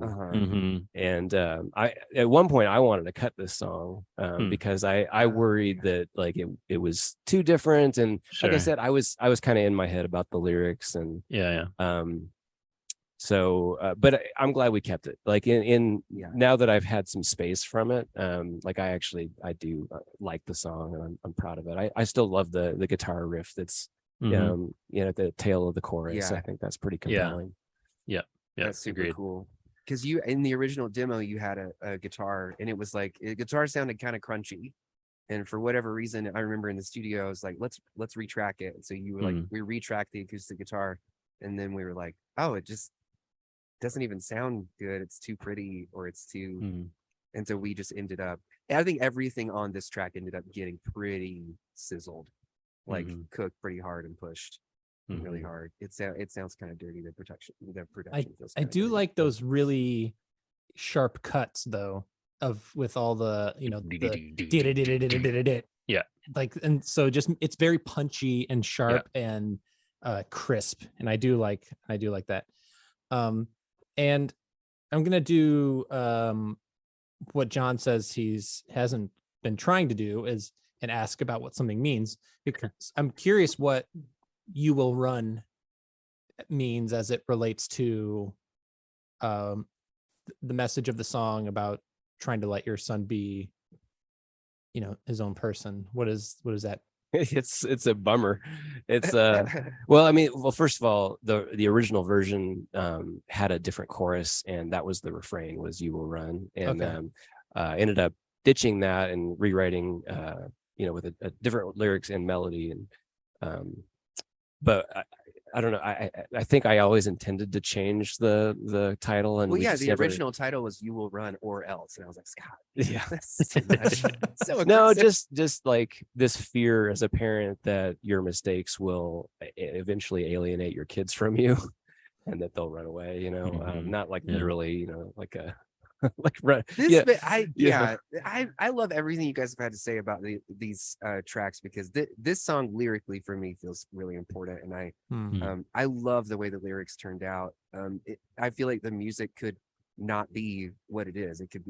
We could have just like put the demo out, and I would have felt as compelled by what the lyrics had to say, because there's so many different ways to look at it. Like when you hear the way that these are voiced, you obviously, all of us kind of take away the parenting parallels and stuff, but even thinking about it from the standpoint of a child, like hearing a parent say that feels vindicating, feels like, oh my gosh, like maybe we did experience a lot of this like dissonance, but to know that you landed here, it almost feels like freeing or more expansive in a way. I think that's beautiful.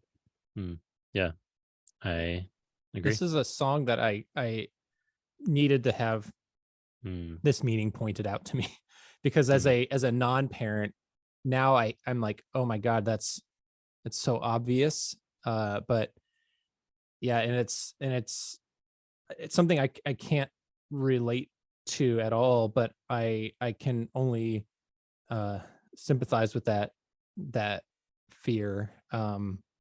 So I do. I guess I'll just say, I'll conclude by saying I appreciate your you're willing to be honest and put that, because I'm sure that's a common fear or concern for a lot of parents, that wanting to try and strike that balance between parenting and maintaining relationships but not pushing away, and that seems truly impossible to try and find that balance. But so yeah, pretty profound stuff.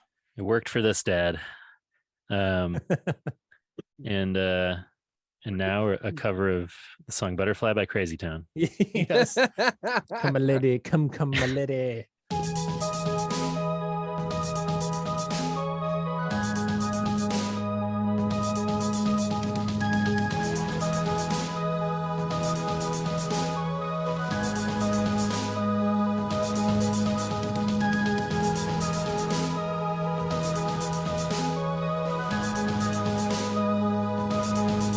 Butterfly, home alone, breaking down with the acetone.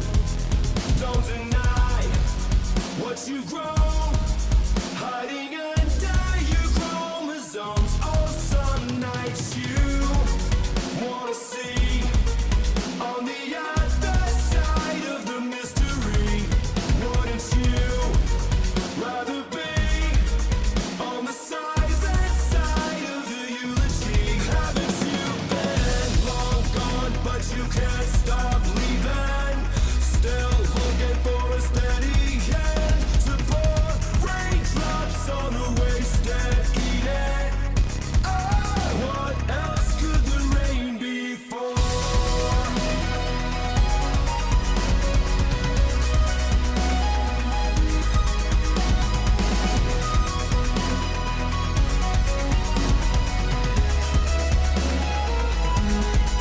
Butterfly, there you sit.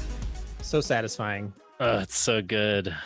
I love this one. Yes. Was I sort of picking up on almost like underneath this sort of like, I guess I don't have the language for it, almost like a chiptune sort of like crunchy sort of sound going on in the background there.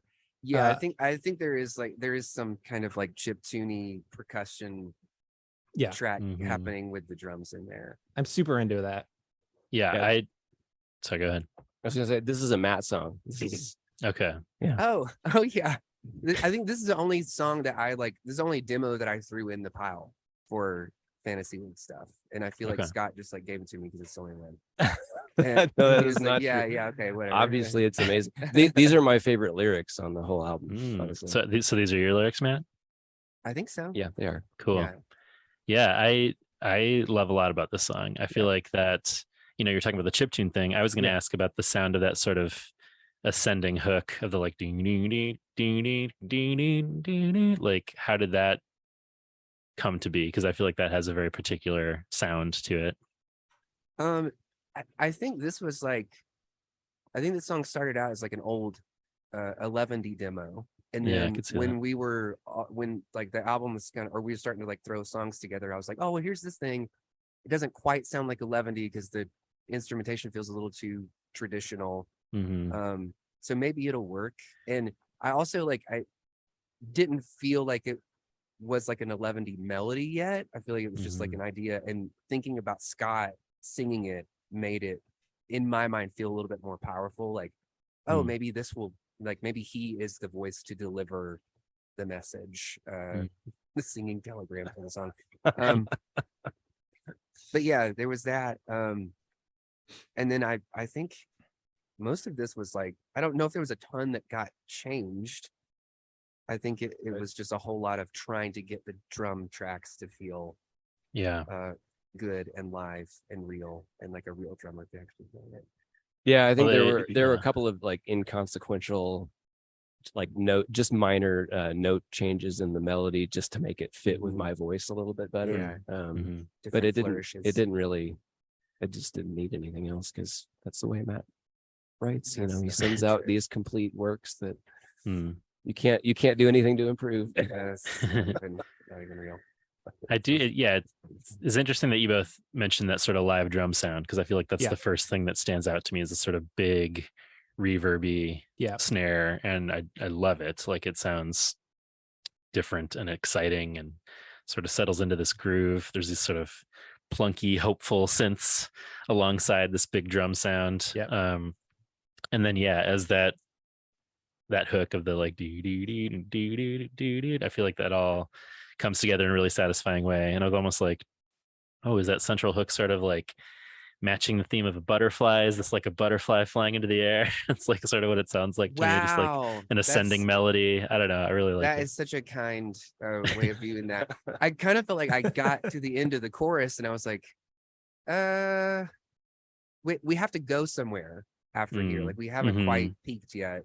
Yeah. And so that was the whole, I mean, I'm pretty sure that line was just me kind of, poking around on the keyboard until it's almost as if that is the chorus, because there isn't like as far as vocally what it's doing, it's not very typical as far as like that kind of big anthemic chorus goes. Right.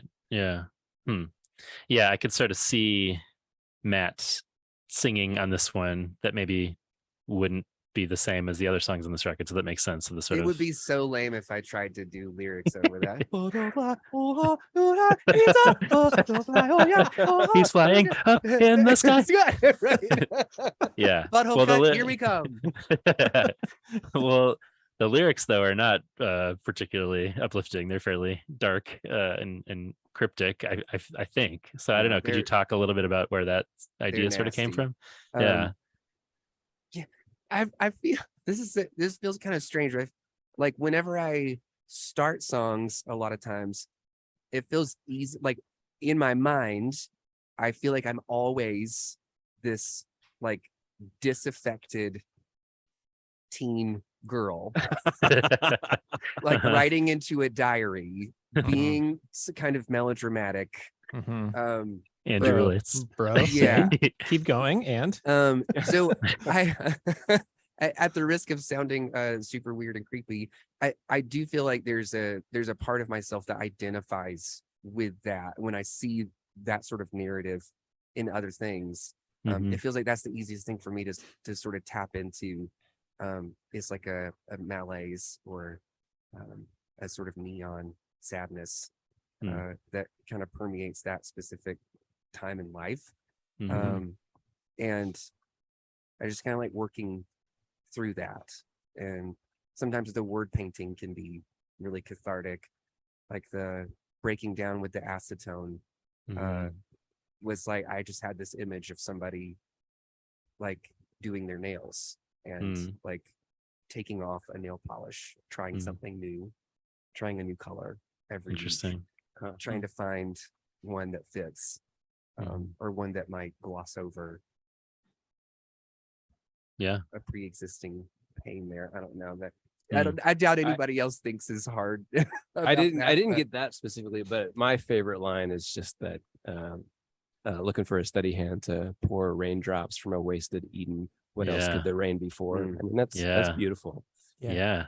There's a lot there to sort of unpack. Not that we have to here, but yeah, that's like let's go to Bible school. That's it's Sunday school unpacking time. Anytime somebody says unpack, I feel like I'm back in church. Somebody's just read a line and they're like, you know what? Let's unpack what Paul had to say about that. I just want to lift up what Brother Langston is saying. If you've got your Bibles with you, can we? Hey Matt, if you want to start a metalcore band called Wasted Eden. Ooh, hell yeah. Because Wasted Eden is a fucking tomorrow. It's a fucking metal ass phrase. Wasted Eden. Wasted Eden. Yeah, no, it's a great line. On your belly. I feel like there's perhaps unpack was a triggering word to use, but like I feel like there's a lot to pour over in the song. Yeah, and I appreciate it. The baristas unpack. Yes. What sort of clover art will they? I don't know. Anyway, let's move on. Is this your weight? Is this your weight? Do I run because I am escaping you? Or is it that I fear that I've become you? I'm bleeding corks for words I still have yet to give a name to. I run because our blood stains the concrete with the same hue. Is this the way, or just my own? Is this the way, or just my own? Am I weak because I bleed my heart for war? Hell Oh, yeah. that's so good. I love the sorry, go ahead. I was gonna say, so this is the other song that Reese contributed lyrics for. Fascinating. Wildly wrong. That's all right. I'm like, I was like choosing, like, so Scott, the most personal songs on the record, those are the ones that Reese wrote, right? Fucking idiot. Couldn't have possibly been your life. Fucking You're not a fucking idiot. We're unpacking together. We're pouring No, over we're pouring it over as brethren. We like to call. Do you call the studio Fellowship Hall? Is that Yikes. the narthex? The narthex. No, but I want to get into those lyrics. But before that, I want to talk about. Oh God, I love it so much. I want to talk about that jangly guitar, which when I hear that, and my brain immediately goes to the 1975 because they have a lot of that sort of bright, crispy, crunchy sort of like Chorusy, swimmy, swummy, yes, Swanson. Samsonite. That was way That's off. Yeah. So yeah, I'm really digging that guitar part for that. So do it.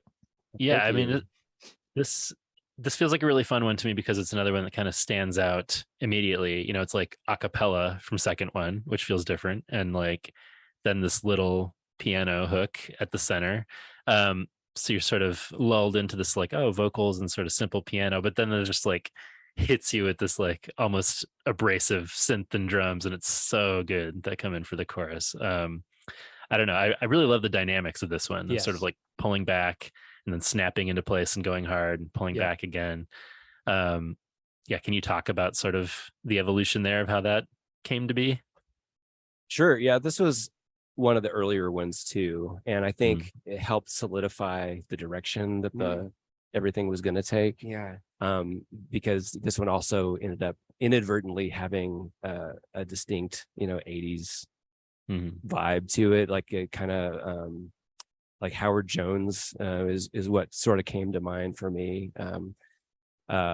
Also, I before I forget, Andy played drums on this one. So cool. For everything else we had like assembled different loops and it was like a piece at a time, combinations of loops and one shots and everything else and we tried that on this one too, and for whatever reason this one just kind of felt like it needed an actual live drummer, and Andy was of course happy to do it and did an awesome job. He changed it. I mean, he actually whatever he did in this, or you and he, I guess, in the studio, it really did like do what we wanted to happen with the chorus, which we couldn't even verbalize at the time. It was like, maybe this needs a live kit.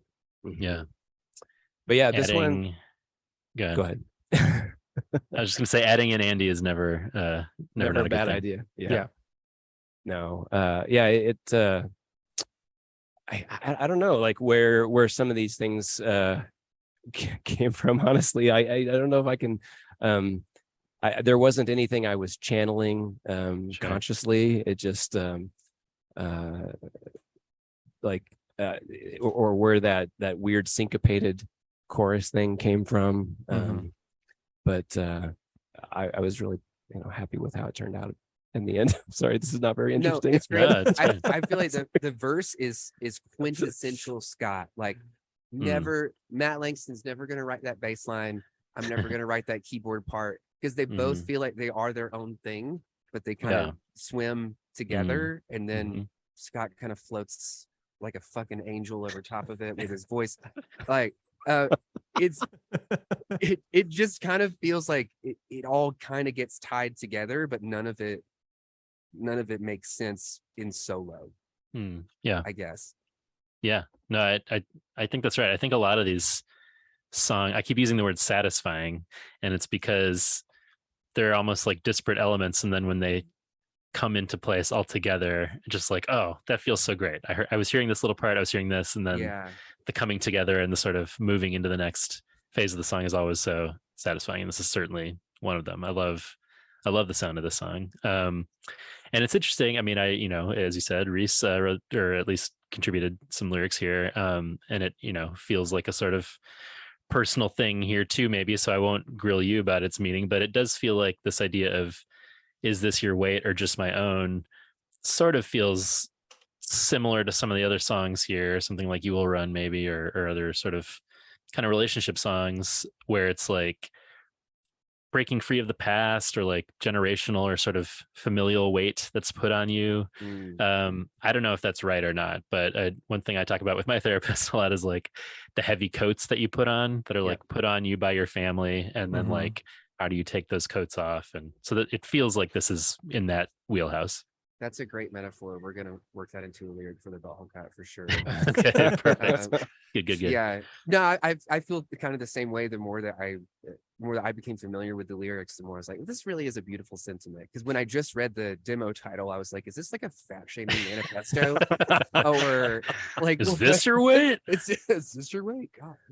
Yeah, at first I was like, is this like a game show or something that I forgot about? Like, yes, that way. Is this your weight? No, but I think it's a powerful image. Canceled. Yeah, sorry.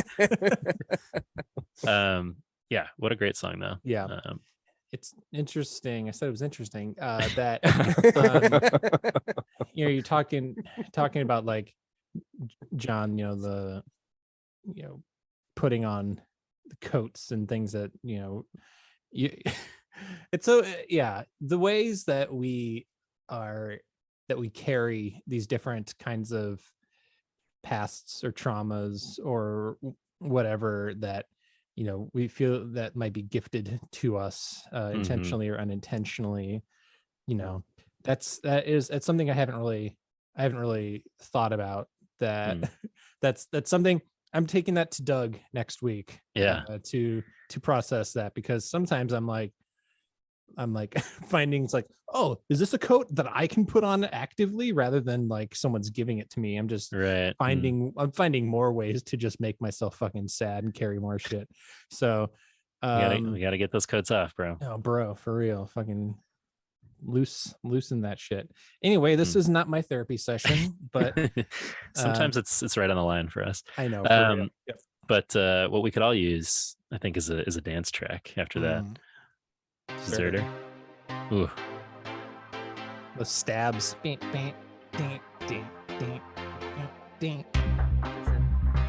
All right. Okay.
Hell yeah. So fun. Scott, your Definitely one of my falsetto is fucking so good. I love that. I love that. That is talking about satisfying. Getting into that. Oh man. As soon as he says cerulean eyes, I'm like, Yeah. asses explode on the dance floor. Yeah. I'm it's just so so good. happy. Everybody's getting daggered on the dance floor to this song. Yeah, this was does- the last song we worked on, and by this time I'm like, okay, I'm fully gonna embrace and lean into Yeah. the 80s thing. Like that was, like we're already there. The songs have led us to this point. Right. So yeah. I was like, I feel like a lot of the others, I could see the sort of natural evolution from a demo to something else, but it's hard for me to imagine this not being a sort of dance track from the beginning. And I love it. I feel like that sort of those bouncy Yes. keys are like almost feels like Pet Shop Boys or something. It's just like classic synth pop dancey There's sound. no better compliment you could pay a Matt Langston than to make a Well, Pet Shop Boys reference. You achieved it. It feels like immediately you want to get out on the dance floor. And yeah, I agree. Like when we were talking about your range on this record, Scott, this is the one that I thought of first, where it's 1000%. like there's a war going on out there. Like you just nail it. It sounds so great. Beep, beep, beep. It's cool to hear your voice go in like new directions on this song. And yeah, I feel like you really nail that. So Yeah. thank you so much. Is it weird to say I'm proud of you? Is that it? It's like not proud weird, of I'll both take you it. boys. No, Scott- like, but Scott just didn't like think pushing this- yourselves, I love it. I'm just, it's cool to see Yeah. this project that you both like collaborate on these things and make something that's like, I don't think about, I think about this as, I mean, cause it is, but like a very much a joint thing. Like, I don't feel like it's more one person over another. Oh, there were joints involved. All right. Oh yeah. Now I'm extra bummed that I'm not hanging with you guys. Yeah, right right. Make it a joint project next time. now. Yeah. Right. Yeah, I don't know. Could you talk about how this one? I mean, I know you said from minute one it was sort of like embracing the 80s. So did that take it to like different places in terms of how it came together? We were trying to round out the album and you sent this demo and you're like, oh, I don't really know. Maybe it'll be. And of course, like it was awesome. Perfect And, Scott impression. yeah. Maybe it's a fucking banger. It's I don't interesting. know. The demo. It's interesting. Didn't say I didn't like it, Scott. I said it was interesting. What does this do for the greater good? It's your note on every Is song. it because she's sitting alone? Then what's the joke, Andrew? What's All right, sorry, we're getting derailed here. There were so I cannot overstate how much like this record was made in 15-minute increments. Mm. Work on something for 15 minutes and then turn on YouTube and watch a sketch. Yeah. From I Think You Should Leave Perfect. as a Then palate it's- cleanser. Yeah, I mean that's really the major touchstone in all of this. Yeah, exactly. yeah, it really came together when we found that show. Yeah, you can Your tell. You can tell. Your version of sloppy steaks was going out and getting some steaks and then pouring that Peruvian sauce all over it. Yeah, exactly. White Ferrari, live for New Year's Eve. Oh man, if you guys think this is slick back, then you should hear Lights Down Low. I mean, Um, Scott, did you used to be a huge piece of shit? that's what the song is really I about. do feel like Deserter is slick back. I don't think Yeah. it's pushback. I think by the time we got to Deserter, we had definitely reached the slick back phase. Full slick back. Yeah. Yeah. Some dangerous nights, Anyway, We were definitely ready to hold the baby at the end of that. Oh, damn. I think Matt, after he heard this demo, he's like, people can change. Exactly. I hope at least 5% of the people that listen to this know what we're talking about. This is what I always worry about when we go on an extended tear like this. Yeah. The number of times we've told people to watch I Think You Should Leave. Yeah. If they haven't, this is on them at this point. Yeah, that's your problem. You're right. Sorry, all new fans who are turning in to hear about Have you some of found their it's songwriting heroes. it's kind of a risky recommendation I found. Like I expect more often than not that my friends will like it. And Uh-huh. it's probably 50-50 for I me. just like bring out packs of underwear because I'm like, everyone's gonna shit themselves when they see that. I know. But then sometimes they don't. They just look at you and judge you for liking it. It's Yeah. definitely a particular flavor. It may And not be those everyone's people, yeah, flavor. It's Some people I don't don't know. like awkward humor or something that makes them uncomfortable, which is like the lane is just no, you're that's the- absolutely right. Case in point, people don't like awkward humor. My wife can't stand it. Really. Like Yeah. things like Curb Your Enthusiasm. Sure. I could just sit and watch Yeah. for hours and hours. But she's like, he's so angry. Everyone's so uncomfortable. I can't take it. Yeah. It's like the empathy is just too high with people like that. We don't Sure. need them. Well, what we do need is a dance party. I would love to hear this song live and get out on the dance floor and just, I mean, that big catchy chorus live with those Yep. pulsating synthy drums. I mean, I would love to hear it. Thematically here, sort of another apocalyptic, there's war going on. A few of the songs on the album sort of feel within that vein. But I don't know, is there anything you guys wanted to say about sort of the thematic elements of this one?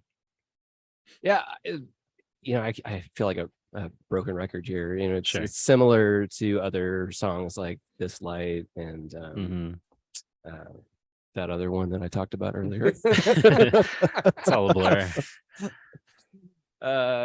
Yeah, I mean, divisiveness, trying to get through it, Yeah. trying to like understand it, Sure.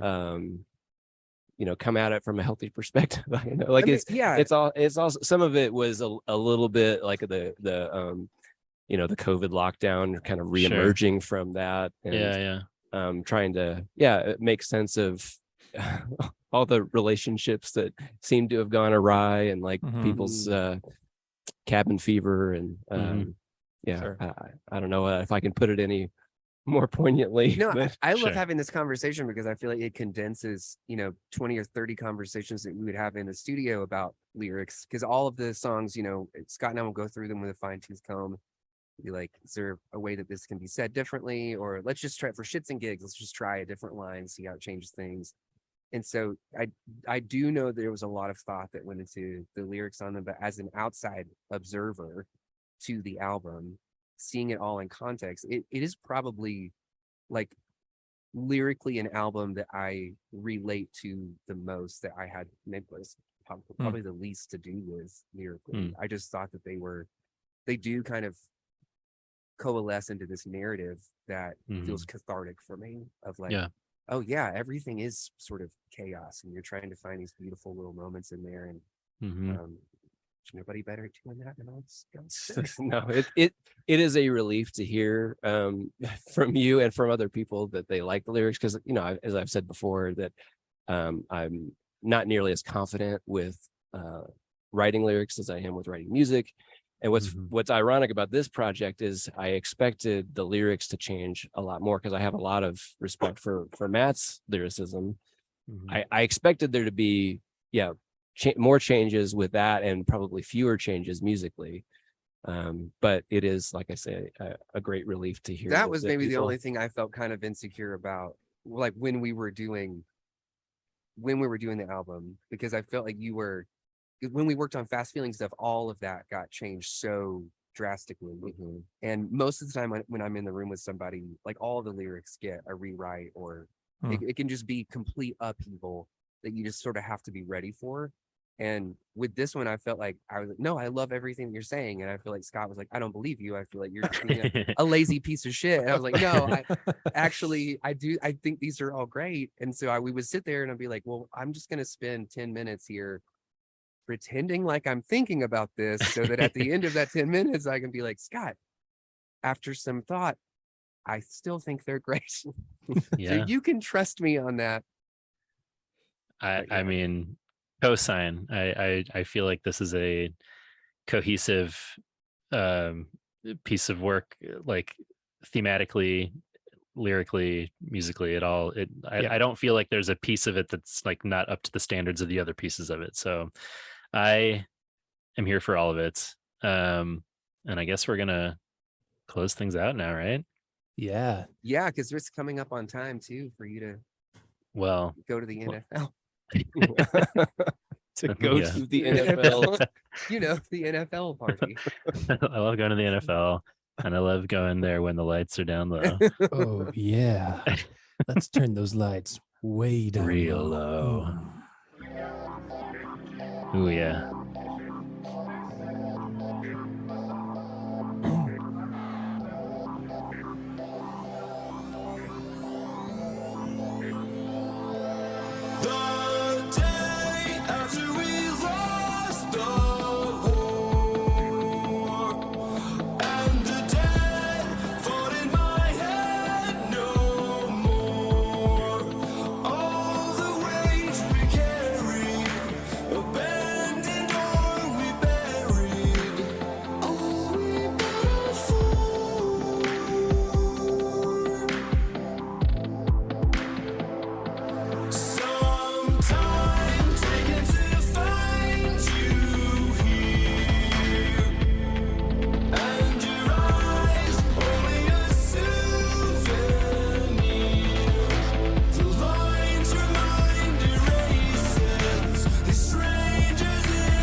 Get out your lighters, boys.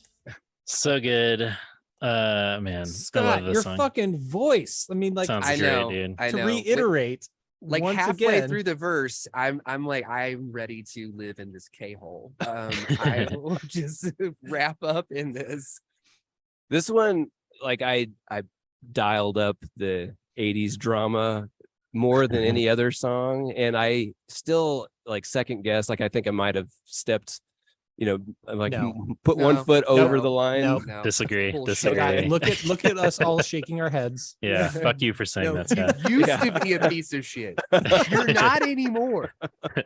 No, I love it. And I wonder if you all thought of this one as a closer. Like, was that one that you had in mind as the closing song or no?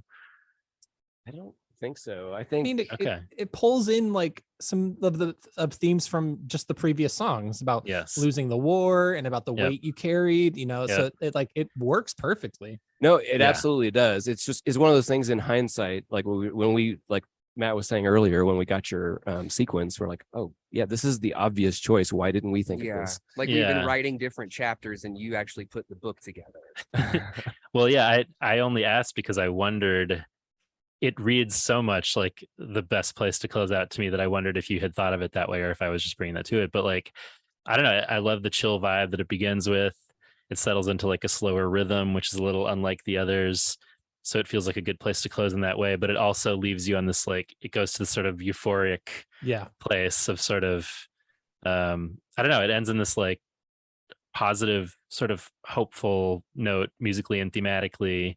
But like you said, Andrew, I feel like it ties in a lot of the themes that we've been hearing about on the rest of the record. So it feels like such a satisfying place to end for me. And I don't know. I love those. I love the way that it builds, including those little ascending glitchy bass sounds of like, Yeah. it's so cool. I love that. And then, yeah, the first time through, I wasn't sure what I was going to get, but when the beat drops for the chorus, oh Yes. man, I was so pumped. I'm just like, Yeah.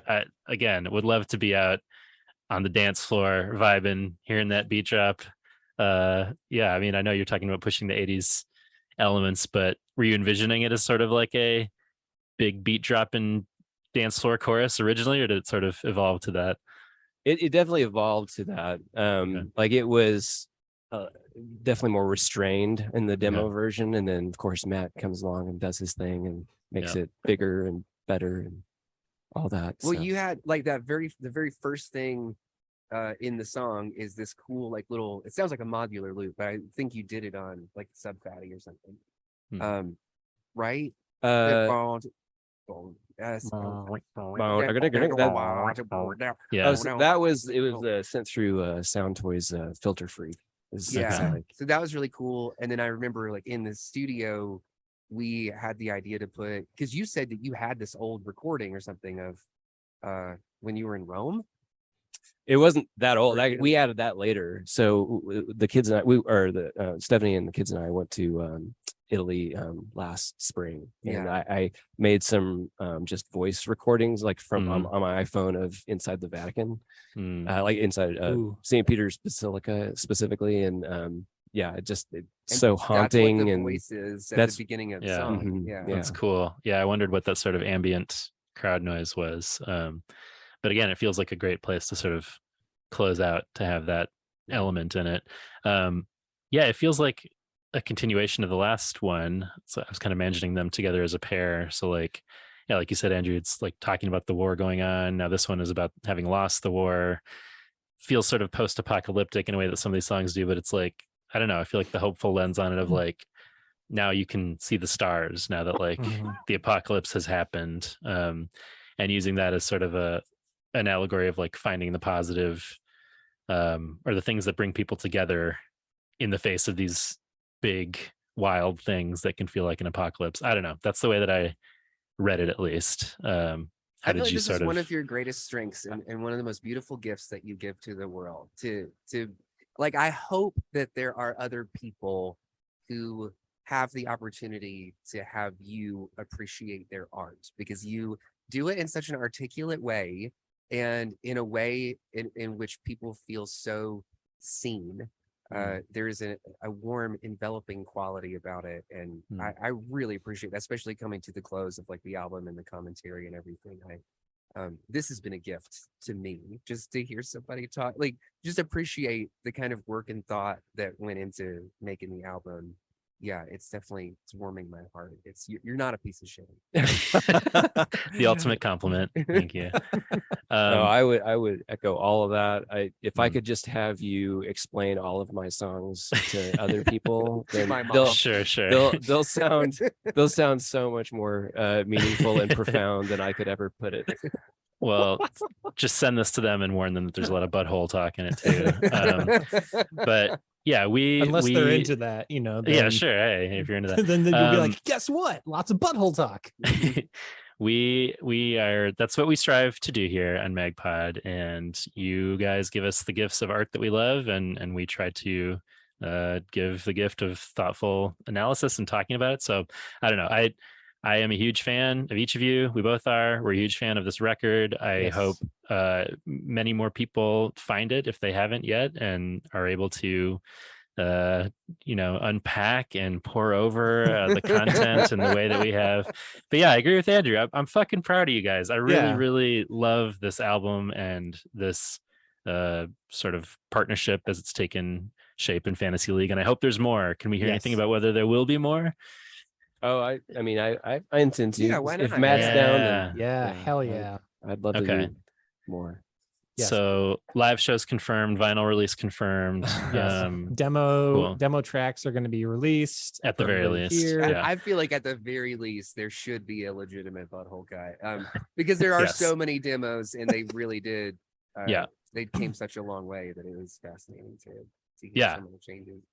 I would love to hear that. Some deluxe edition in which we get the bonuses. But yeah, I would love to see 11 live. I would love to see 5 Iron live. I'd love to see Fantasy League live if that can ever happen. So oh god, man, just make these shows happen and we will show up. But it was really it was an honor to be able to hear some of these songs coming together as they were along the way, and an honor to talk to you guys as always about this really awesome work that you did. So thank you for letting us continue to be a part of what you guys create, and for continuing to come on this coming on and talking with us, whether it's Matt having us come on to your pod or you guys coming on ours. It's just a joy to see you guys all the time, and can't wait to actually do it in person, whether it's absolutely next time. It's always a pleasure. I send all of that, everything you just said, right back to you, and I am putting out into the universe that before 2023 is over, that we get to actually do a bro down yes in the Let's same place. And once it'll happen, and if I can ever get my shit together and actually write more songs, I'm gonna gotta hit up that Rock Candy to have that shit produced there, because I'm so bad at literally everything I do with mixing and recording stuff. With that attitude, Andrew. Okay, look, I'm garbage. Okay, I'm a huge piece of shit. My hair can be slicked back right now. Yeah, it's not even pushed back. Got a white couch upstairs. I don't give a rat's ass. Yes, it would be awesome to hang out and to see your guys producing in action at some point. And Andrew can take some tips for future work he's going to drop. Oh my God. But congrats again on this. Thank you for this conversation. We will talk to you guys soon. Thank you guys. Absolutely. Thank you.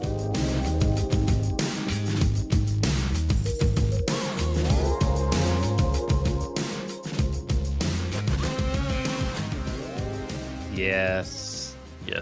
Thanks to our dudes, Scott Kerr, Matt Langston from Fantasy League. Mm-hmm. Throw on a pair of Beats by Dre. Immerse yourself in the world of the synthy goodness. Please do. Let those Trapper Keeper vibes wash over you. Just close your eyes, picture yourself riding on the back of a neon dolphin. That's right. I always am doing that. Yes, please go stream and or purchase the Fantasy League record. As you can tell, we are big fans. Thanks to Matt and Scott, as always, for being good buddies of the pod and making great music.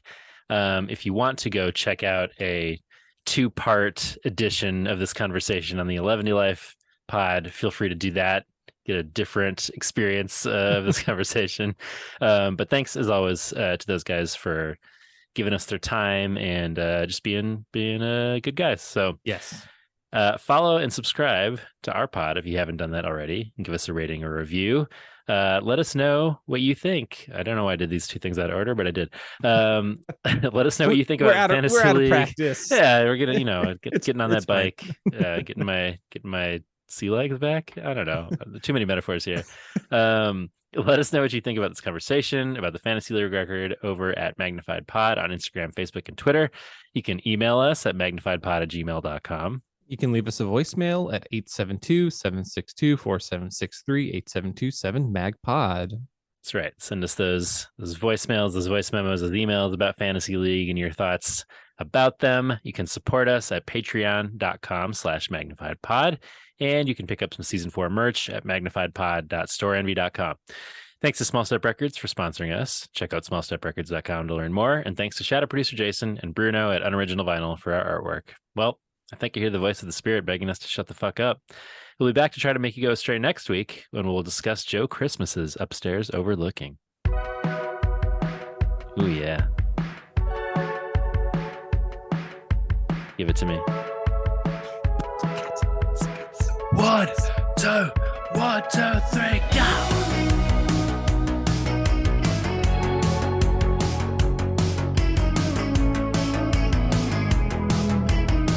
I'm driving a neon convertible. Got some palm trees flying by as That's I'm right. going into a futuristic city. Mm-hmm. Maybe there's some dolphins flying over the convertible. Exactly.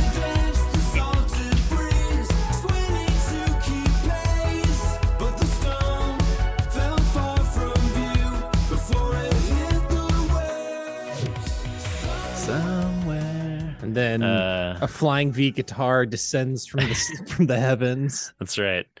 It lands perfectly in the driver's seat, and we just Exactly. wail on a solo. Everyone, please harass Scott and Matt into performing this live in some capacity, so we can finally see this live. It'd be really great. I think if anything, if our powers of the pod have proven anything, it's that we can, in a single interview, revive bands like Goaty Hook. That's right. So, let's keep that energy going and get the people still making music to absolutely throw those parties, throw those dolphin parties. The old Magpod bump for a dolphin party. For more shows like this one, visit rockcandyrecordings.com.